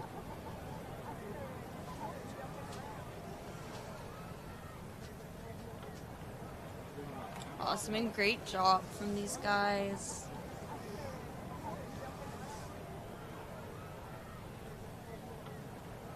Oh, and Logan pulls forward coming through that pitch, about a quarter of a gate ahead. Coming even further forward, pulling that lead up to a full gate. You can see him pumping on those turns there, trying to get every ounce of speed, and Logan takes it, moving forward to our semi-final.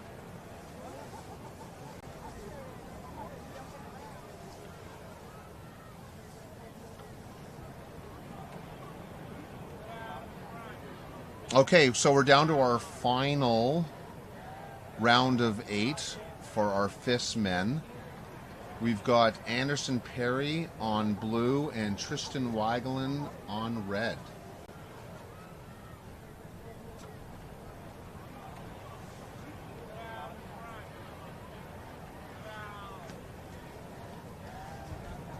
And this is one of our SBX versus hardboard battles. Really cool to see at this FIS level of men.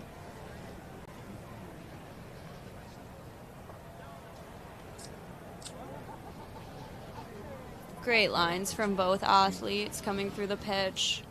Oh, and we lose Tristan in red. Gets back up. gains a lot of speed through pumping on those turns there to try and get back in, but Anderson moves forward to our finals, or our semifinals. All right, so that takes care of our FIS riders. We are in that round of 8, and now we are on to U15 males. U15 males, and that's our last.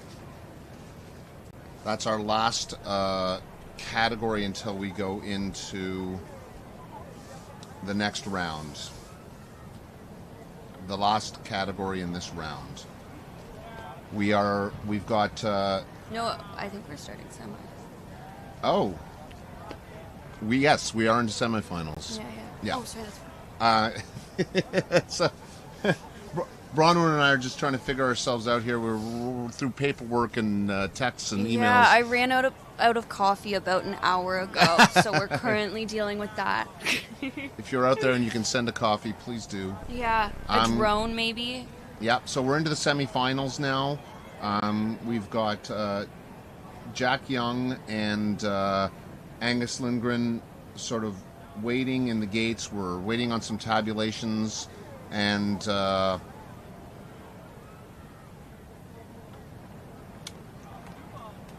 I think that we might have athletes in the wrong gates.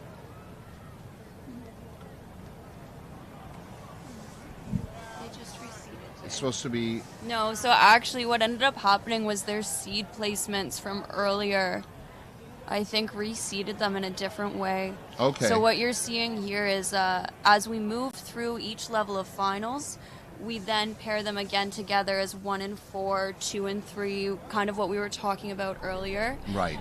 Just so that first place qualifier really does get every advantage out of the run that they were able to lay down in those qualies. So based on what happened in the quarterfinals, that actually changed our brackets going forward.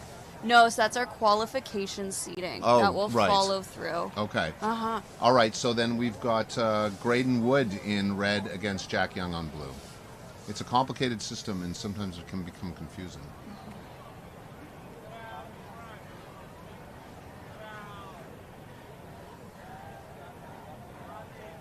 Awesome, and we see Jack ahead already coming through this pitch here. Graydon really holding on, though, to keep that gap little. Right here is where it matters, and Graydon may be able to make it up that one gate. But Jack takes it, moving on to the big finals.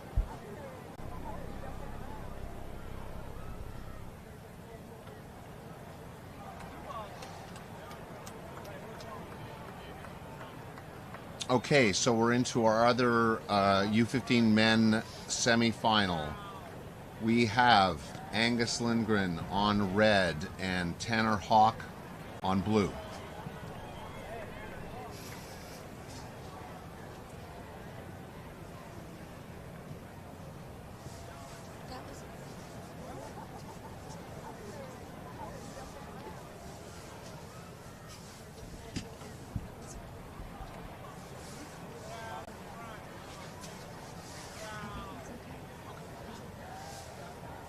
Awesome, and we see the guys come into the pitch here. A little wobble from Angus there on that turn. I wonder what happened.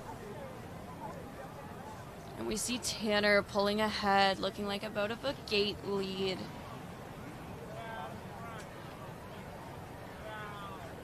Angus closing that off to more like half a gate down in the bottom, but it just wasn't enough, and Tanner progresses to our big finals. So we will see Angus and Graydon again in our small finals, as well as our big finals from those winners that just run those 2 races.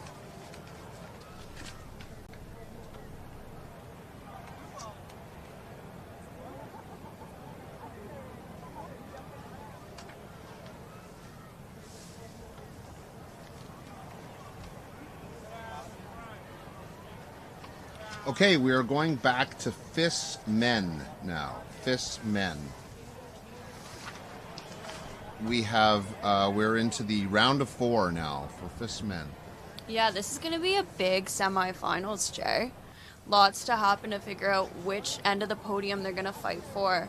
Have we touched on big and small finals yet? No, talk about it. Explain what happens. Yeah, definitely. So in our semifinals, athletes basically reseed themselves with the person winning in each semifinals moving on to our big finals, competing for spot 1 and 2 on our podium. And the losers of those semifinal rounds going to our small final, competing for that 3rd place spot. Yeah, it's really great. One of the things I love about this sport is that there are small finals. There's big and small finals, whereas I think in a lot of sports you just go to your finals, right? And that's a great thing about snowboarding. It's always trying to give the athletes an opportunity to have another run, and I think that that's so fantastic. Having small finals is a really good opportunity. Definitely. The opportunity for another run and the opportunity for another chance for some athletes. Anything can happen, as we've seen today. A little fall or a tumble could mean another movement for a different athlete. It's really cool to see everything play out throughout the competition. Yeah, well, and if you have a stumble and you don't make it into bigs, but you make it into small, it gives you a chance to go and get some confidence back, you know, and Exactly. another solid run. And still get that podium spot.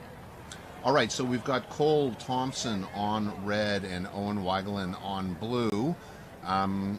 We are ready for this round of 4.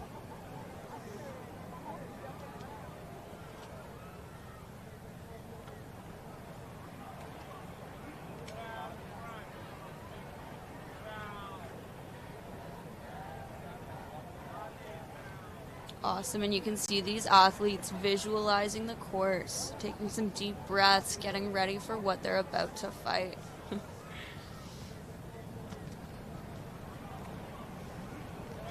Oh, and they drop. Really great drop. Little wobble from Owen, but he keeps it together.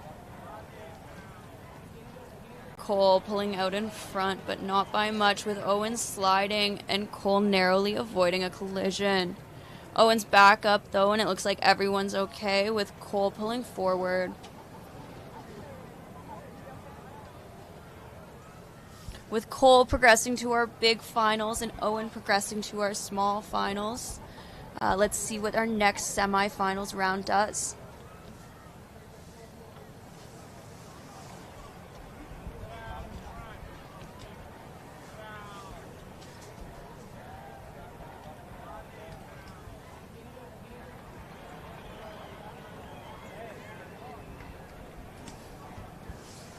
Holding for a quick tabulation, but when we come back, we'll have our next run for the round of 4 here for FIS Men at the 2025 Junior National PGS competition here at Horseshoe Valley Resort.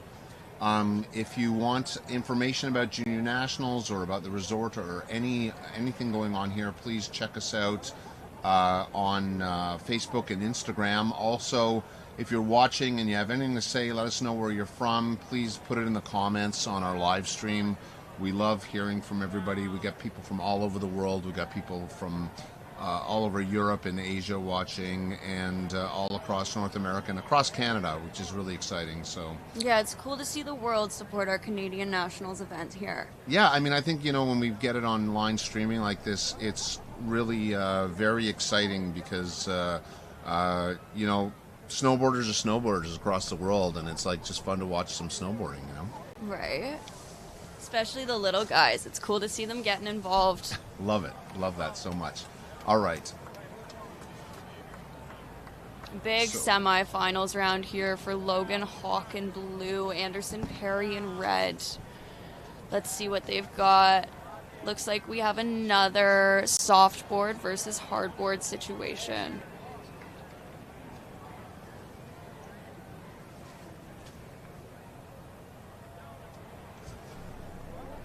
Awesome, and you can see these athletes trying to remember where those little dips are in the course, that one rut that they might get caught on in these past runs. Really getting in that big finals mindset to see who will take that spot.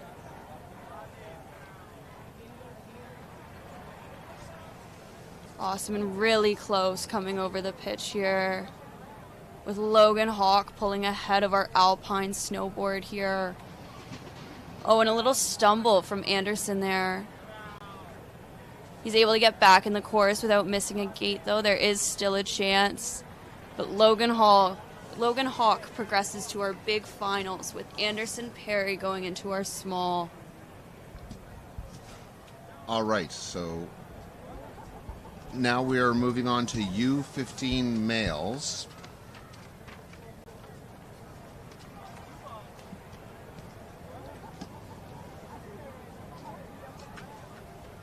And we've got Noah Lalonde in blue and Xavier Furterhurt in red. We are now into where are we here on this?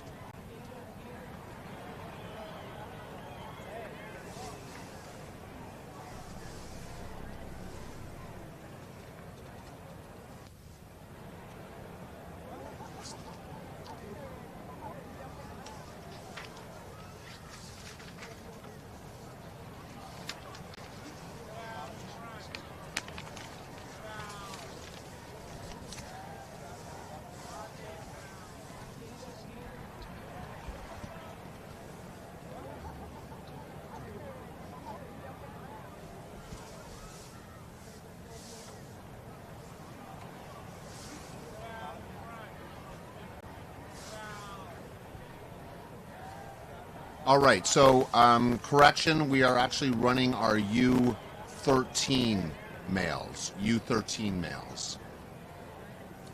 Yeah, our semifinals to figure out who's going to get that big and small spot. All right, so we're actually in U13 male. We're into the, where are we? Are we on the quarters? No? Okay, all right, so we have 2 races here. 2 heats. Okay, so we're going to have a 3-minute hold for timing. We'll be right back in a second.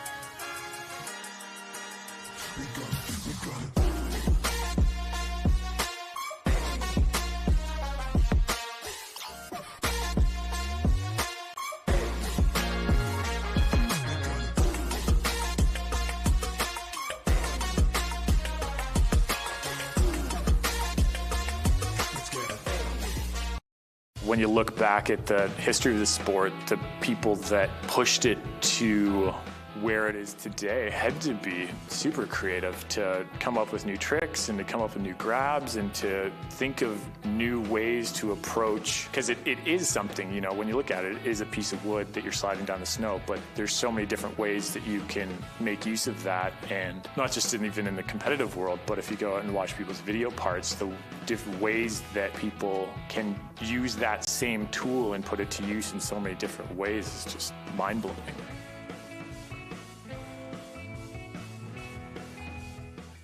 I'm really competitive with her because first, she is a 1.5 years older than me, so I try to beat her because we're near the same level. Then you can brag about it. When she lands a trick, I'm always happy for her. I feel happy for her if she nails something, and if I nail something, I know that she's very proud of me. If I can't get the trick that she landed, I'll still be happy for her. But I'm just a bit upset because she'll brag and brag and brag. She gets angry at me sometimes. Can I talk? No.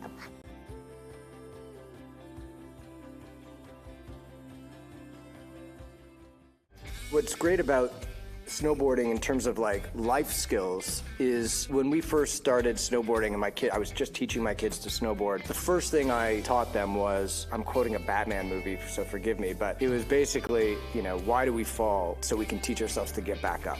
And that's what it was all about. We fell, so now we can learn to get back up. And that is a huge life skill. And now that they're in competitions, now that they're in snowboard parks, now that they're setting goals for themselves and working towards them, the life skills, we're teaching tenacity, stick-to-itiveness, right? We're teaching goal setting. We're teaching how to train for an event, you know, preparation, all of that stuff that they apply now to school and they'll apply to life as they get older.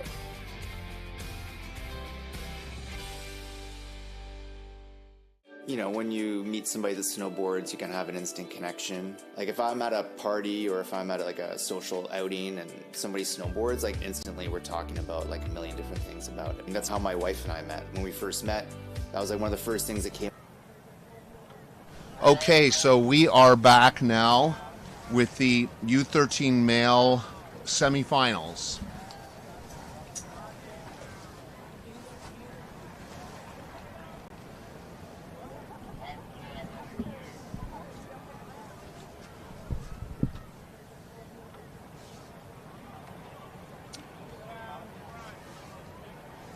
All right, we've got Noah Lalonde on blue, Xavier Fairhart on red. This is the semifinals, U13 male.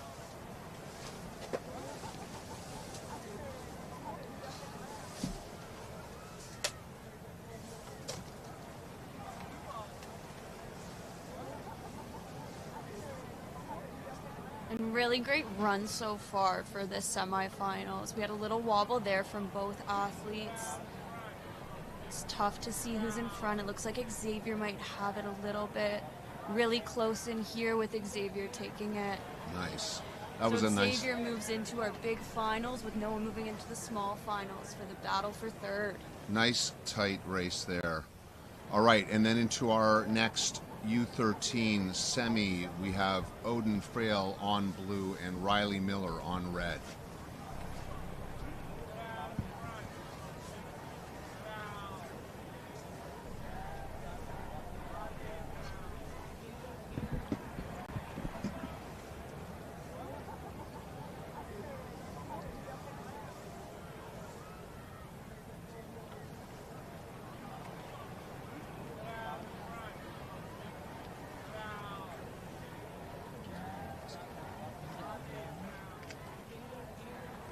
And really great footwork from the athletes here, nice and light, driving that edge into the pitch.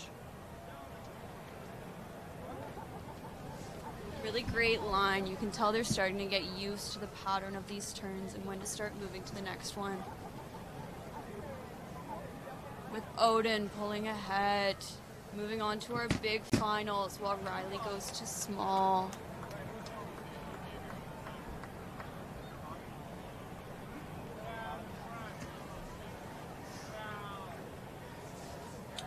All right, so that has now got us through U13 male into the finals rounds.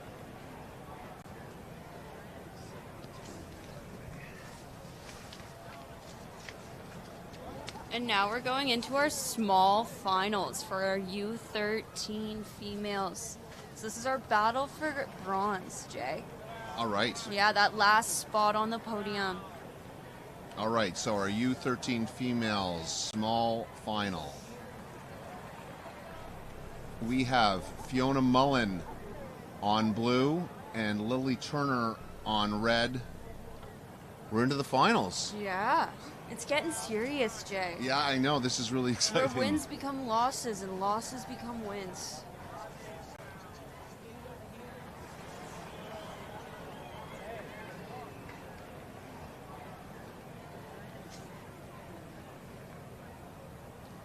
Great start for these girls. It looks like Lily might just be a little bit of head coming over this pitch. Holding on in those rough parts on those first 3 turns in the pitch. Really great line from both athletes, holding on to that last run, fighting for that last spot. Oh, and Lily Turner there. There's a little washout there by Fiona Mullen at the very end. Lily Turner. Lily Turner will be taking our bronze place with Fiona moving into 4th. Oh, and a nice hug for her at the end there. Okay, so Now for our U13 females big final.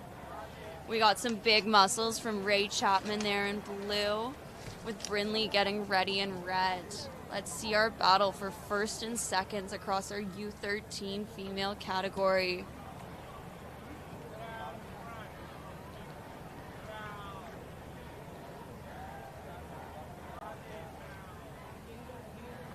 Really great drop from the ladies.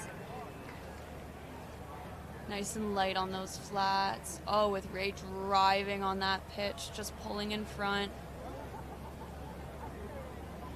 Little wobbly there for both of them with some hands touching the snow, but both holding on.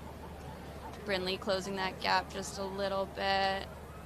About half a gate behind Ray there as she comes into the finish, taking gold with Brinley taking second. There's those big muscles again from Ray, ready to hold up all of those gold medals. What a great run. What a great race.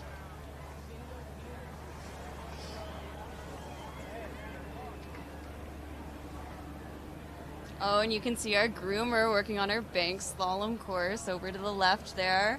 That's right. Uh-huh. All right, we're just waiting on athletes, and that takes care of our U13 females. That's our first category to finish, and we're going to find out who's up next. Should be U13 males. Yeah, and we do have U13 males coming in next. Okay, great. So will we be going in order now? Like yeah, up to, okay. So that's why it looks a little funny at the beginning of our knockout rounds. We jump all over the place, so at the end when it really matters, we just get to see those titles come in. And we get to, of course, but we do them in order, because I know that we jump in and out of order sometimes, and we throw in the... This one's in order. Yeah, okay, great. All right, so here we go. We got Bronwyn, who is the expert and knows how this stuff functions better than I do. So that's great. So then we'll go into the U13 male small finals and large finals. Yeah, they're likely just waiting on athletes to kind of get things together at the top. We're running some pretty quick runs here with not a lot of time in between. Right. So athletes just need to get organized before they take this big step in competition. In case you didn't know it, and I'm sure you do, but we're at the 2025 Junior Nationals PGS competition at Horseshoe Valley Resorts. It has been actually kind of a wild day here.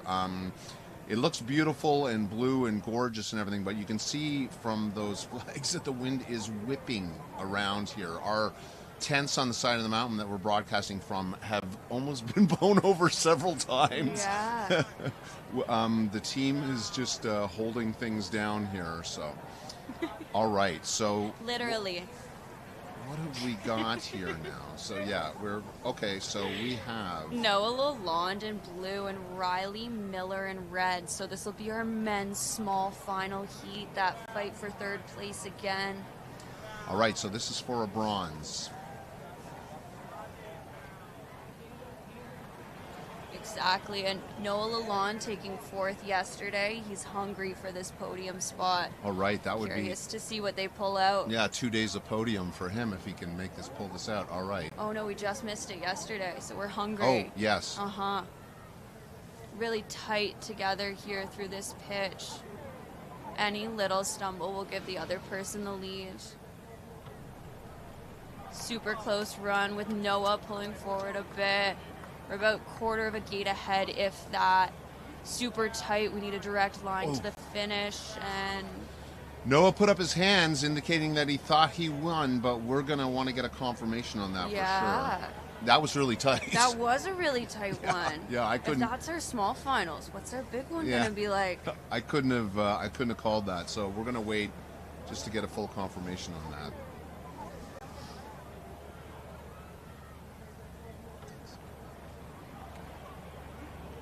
Before we get that confirmation, we might be moving into our big finals for our U13 male. So Noah Lalonde did win that one. Bib number 10, Noah Lalonde did win, took bronze. Awesome. So Noah was hungry, and he did get his bronze medal after the SBX. That's right. So he went up one spot, different discipline. Exactly. Really switching things around. Yeah. All right. So we are now into our U13 male big final. We've got Odin Frail on blue and Xavier Furhart on red. both these athletes have been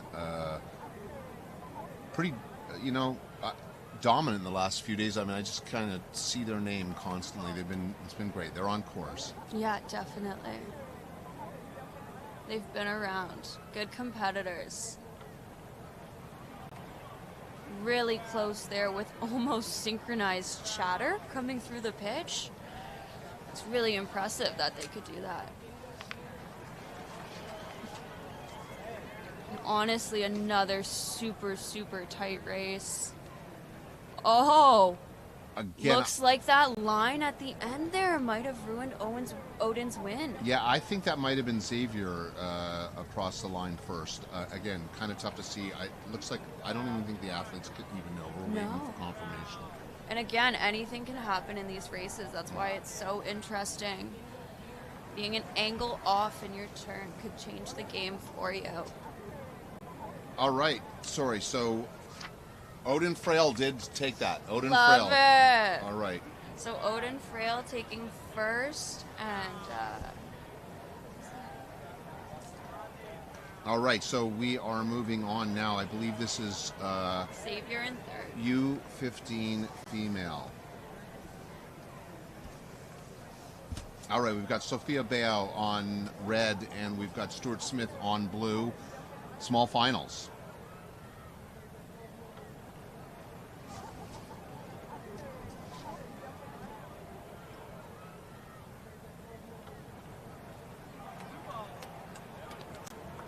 Pretty close coming through that start.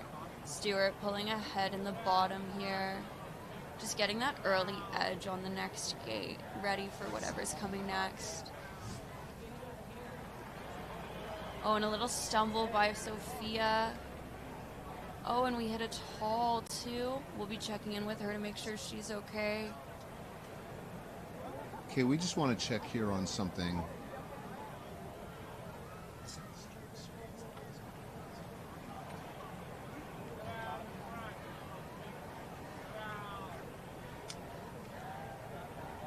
Okay, we're just checking on Sophia to make sure that she's okay.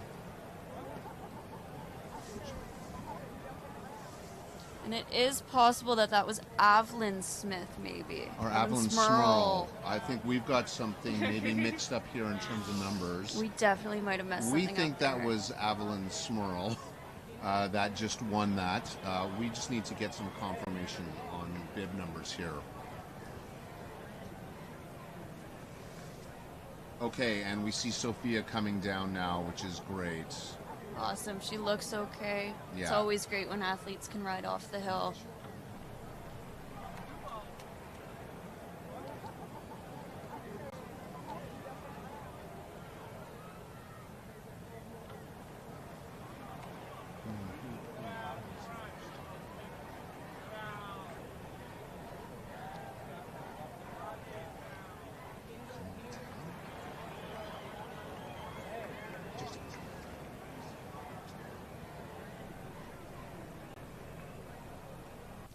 We're still waiting for confirmation.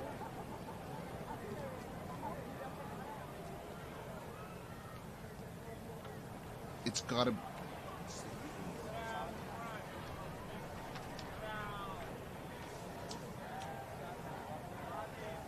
Okay, so we have confirmed it was Kalina Tang. We had, for some reason, a mix-up in bib numbers, but it was actually Kalina Tang who won that race. So apologies to Kalina for having the wrong information up. We were just some miscommunication, I'd say. All right, so now we are into the U15 female big final. We've got Evelyn Smurl on red and Ilya Cooper on blue. And this is our battle for first and second here in a very competitive division. We've been watching the U15 ladies really bring it out here on the course today.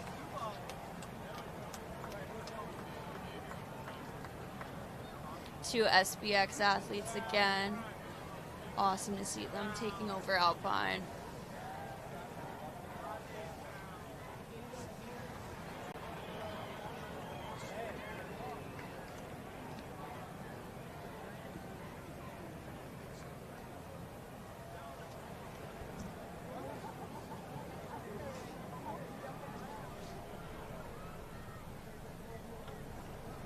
All right, I think we're just holding on timing here for a second.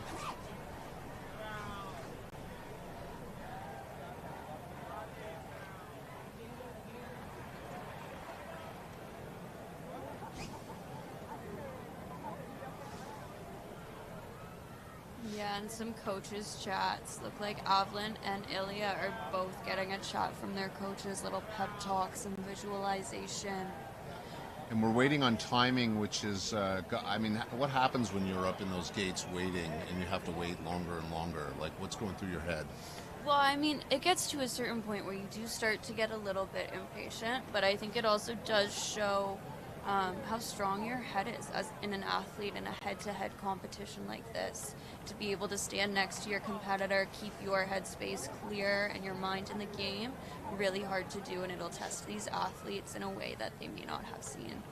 Right, and I guess, I mean, it does seem to be a sport where there's a lot of waiting around, isn't there? Definitely, and the best part about snowboarders is we never really seem to be in a hurry to go anywhere other than on the course, so. Yeah, no, it's great. I mean, there's a lot of people hanging out at the top of the hill waiting for the run, and it looks like, well, it looks like maybe we might be getting an indication here. I'm ready to go.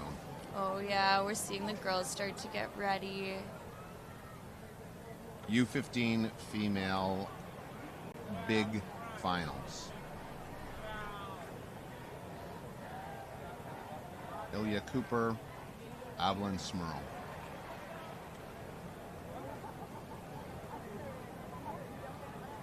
Great drop out of the gate for these athletes. Nice and close lines on those flats, just rolling that edge over.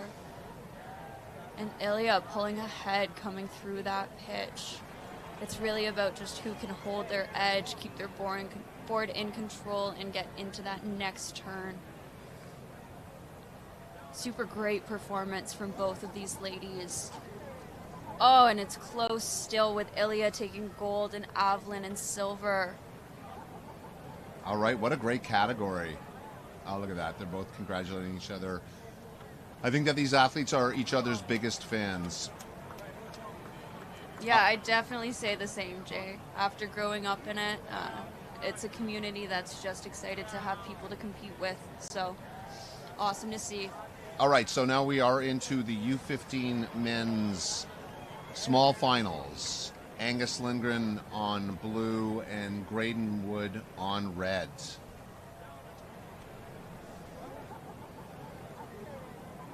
You can see the wind whipping around. Holy smokes, it's getting windy in here.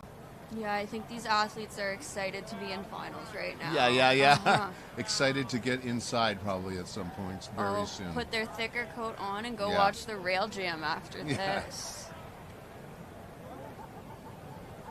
Really great drop for these athletes coming out of the gate. Super great line. And neck through the pitch. Oh, with Angus pulling ahead there at the end. See, it's that bottom section, that pattern, how you work that turn and get that pop out of your board. Angus taking third with Graydon Wood in fourth. That was a great run, actually. It was an amazing battle. Yeah, you can see Graydon having just a little bit of a slip there, kind of near the bottom. That was just the difference, right? Yeah. Yeah. We like to see it that close. Yeah, it's fun. All right, and then into our big finals for U15 men, we've got Jack Young on blue and Tanner Hawk on red.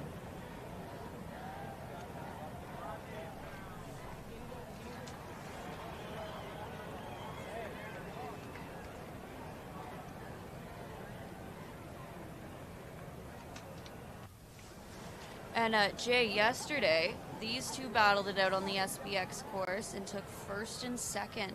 Oh, look at that. So crazy that we're seeing a repeat in big finals here today. That's amazing. That's amazing. Who took first?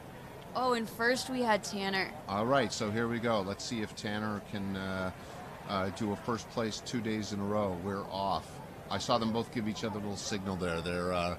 They're in it together. It seems like they might be used to being on the podium together. Yeah. Awesome and great coming out of the gate here with Jack pulling a little bit ahead. Tiny bit. It's in that pop there like you saw how he's able to get his board over onto that other edge before his body's even thinking about it.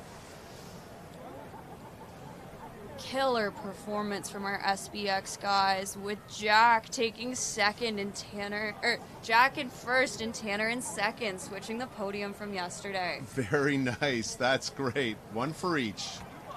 Very nice. Nice way to go home. What an amazing race. All right, so now we should be down to our... Let's see, but I think that we should be on to FIS female. Is that correct? Oh. Yeah, we'll be starting with our FIS FIS female, we've got a single rider. So this is for our small final, our third podium place. So Ryan Huntley will be racing on her own for bronze. Yeah. But as we say, there's only 3 riders in this group, but the fact is that it's important to get a ride in. It's important to get a run down the mountain. Yeah, I mean, if you don't drop in finals, you don't get your medal. So it's just about doing that run, getting it done, and laying down that line that you need to. Really great performance here by Ryan. Just a casual victory lap for today, just to close it off. No pressure. Super easy turns, nice pumps on a rough course that's been pushing people around. All right. Ryan has claimed her bronze. Up next, FIS Women's Big Final. All right. Oh, we're actually going to go FIS Male Small Final first. I got They're it. trying to throw us for a loop here, Jay. Yeah, I know. I tell you, the organizers are keeping us on our toes. So, FIS Male Small Final, Anderson Perry on blue and Owen Weigelin on red.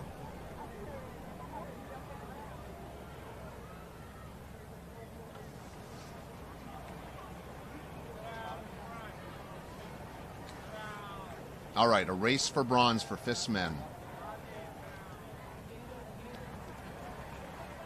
Looking really good through the flats here, just tilting that board over with Anderson pulling ahead through that first bit. We lose Owen. He gets back in the course, starts pumping through those turns. Anything can still happen here. 4 more gates. And Anderson takes third, with Owen taking fourth in our PGS FIS males category. All right, that was, it's always tough when there's a little bit of a spill out there, but you can see a smile on Owen's face there, actually, which is nice. Yeah. Yeah. Yeah. All right, so now we're back to the FIS Women's Big Final. On red, we have Sienna Cater, and on blue, Abigail Hodder. This is our second last race of the day. Yeah, our second last big finals FIS category, Jay. It's going to be a good one.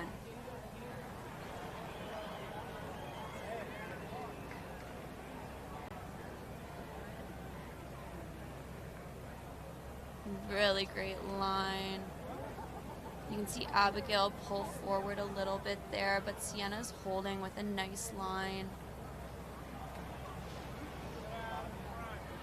Nice little chase between our FIS females here.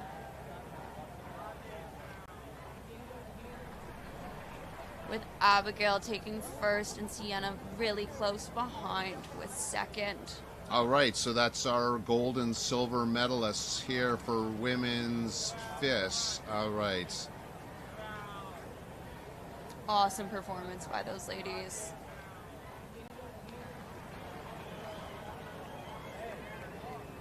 All right, and now back up for our final race of the day. Logan Hawk on blue and Cole Thompson on red. This is our final race of the day, men's FIS gold medal race. Yeah, it's a big deal. That's why we call it big finals, Jay. These have been really fun finals. Yeah. And we've got Logan Hawk and Cole Thompson. Logan Hawk, a non-Alpine specific rider, facing against one of our FIS Alpine Ontario riders, Cole. super tight race coming through here. It's a really great battle between disciplines that we get to see in our FIS final. With Logan pulling ahead slightly, still lots of time in the event. Great pump from Cole there, and it's really close. Really close, but I think Cole might have come across beforehand, but we're going to get confirmation. I was thinking it might have been Cole as well. Yeah. Let's keep those graphics up and find out. And it looks like the boys are trying to communicate via Snapchat text image here. Unfortunately, Logan, we don't know what you said. It said hi, Mom. It said hi, Mom. Said hi, Mom. How sweet. That's so great. Hi, Mom from Logan Great big Hawk. hi to the mothers of our FIS big final males. Yeah, and we're still waiting on a confirmation here on who won that race. But we know one thing, Logan Hawk's mom won there for sure. Oh, definitely.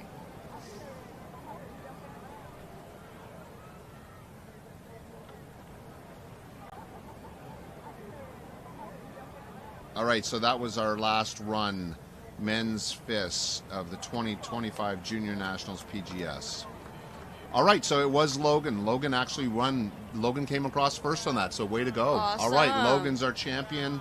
How fantastic. Okay, well, that concludes our 2025 Junior Nationals PGS competition here at Horseshoe Valley Resort. A couple of thank yous. We're just outside of Barrie, Ontario here on the side of the mountain. You can see us. We're up there on the left in the tent. You can see down below in the valley. We want to say a thank you to Canada Snowboard and Sport Canada, as well as the Government of Ontario. That's our broadcast tent there. You can see one of our camera people. We're broadcasting from inside these fishing tents on the side of the mountain. That's how dedicated we are. But again, let me go back. Thanks to Canada Snowboard and Sport Canada, as well as the Government of Ontario. You know, their support allows us really to put these events on. We also want to thank Corbett Ski and Snowboard and King Snow for their support. Arena Snow Parks, while they didn't do this, they're really important partners of ours for the SBX and for the slopestyle, and we really want to thank them. We always want to thank them. Grateful to Horseshoe Valley Resort. They're giving up their space. They support us. They make us such a priority here. They give us this entire hill plus others so that we can run these events and just really help build the athletes of the future. So that's Junior Nationals. We actually have a rail jam coming up later on this afternoon, so tune in. That's supposed to start in about an hour, but we should be broadcasting at some point. We'll keep you posted on that. So we've got plenty of Junior Nationals coming up for the rest of the week. Tomorrow is slalom. Yeah. All right. Big thank you for having me today, Jay. I love talking snowboarding with you. Thanks, Bronwyn. We really appreciate it. And thanks to all our crew and everybody for a great day today. And we'll see you tomorrow.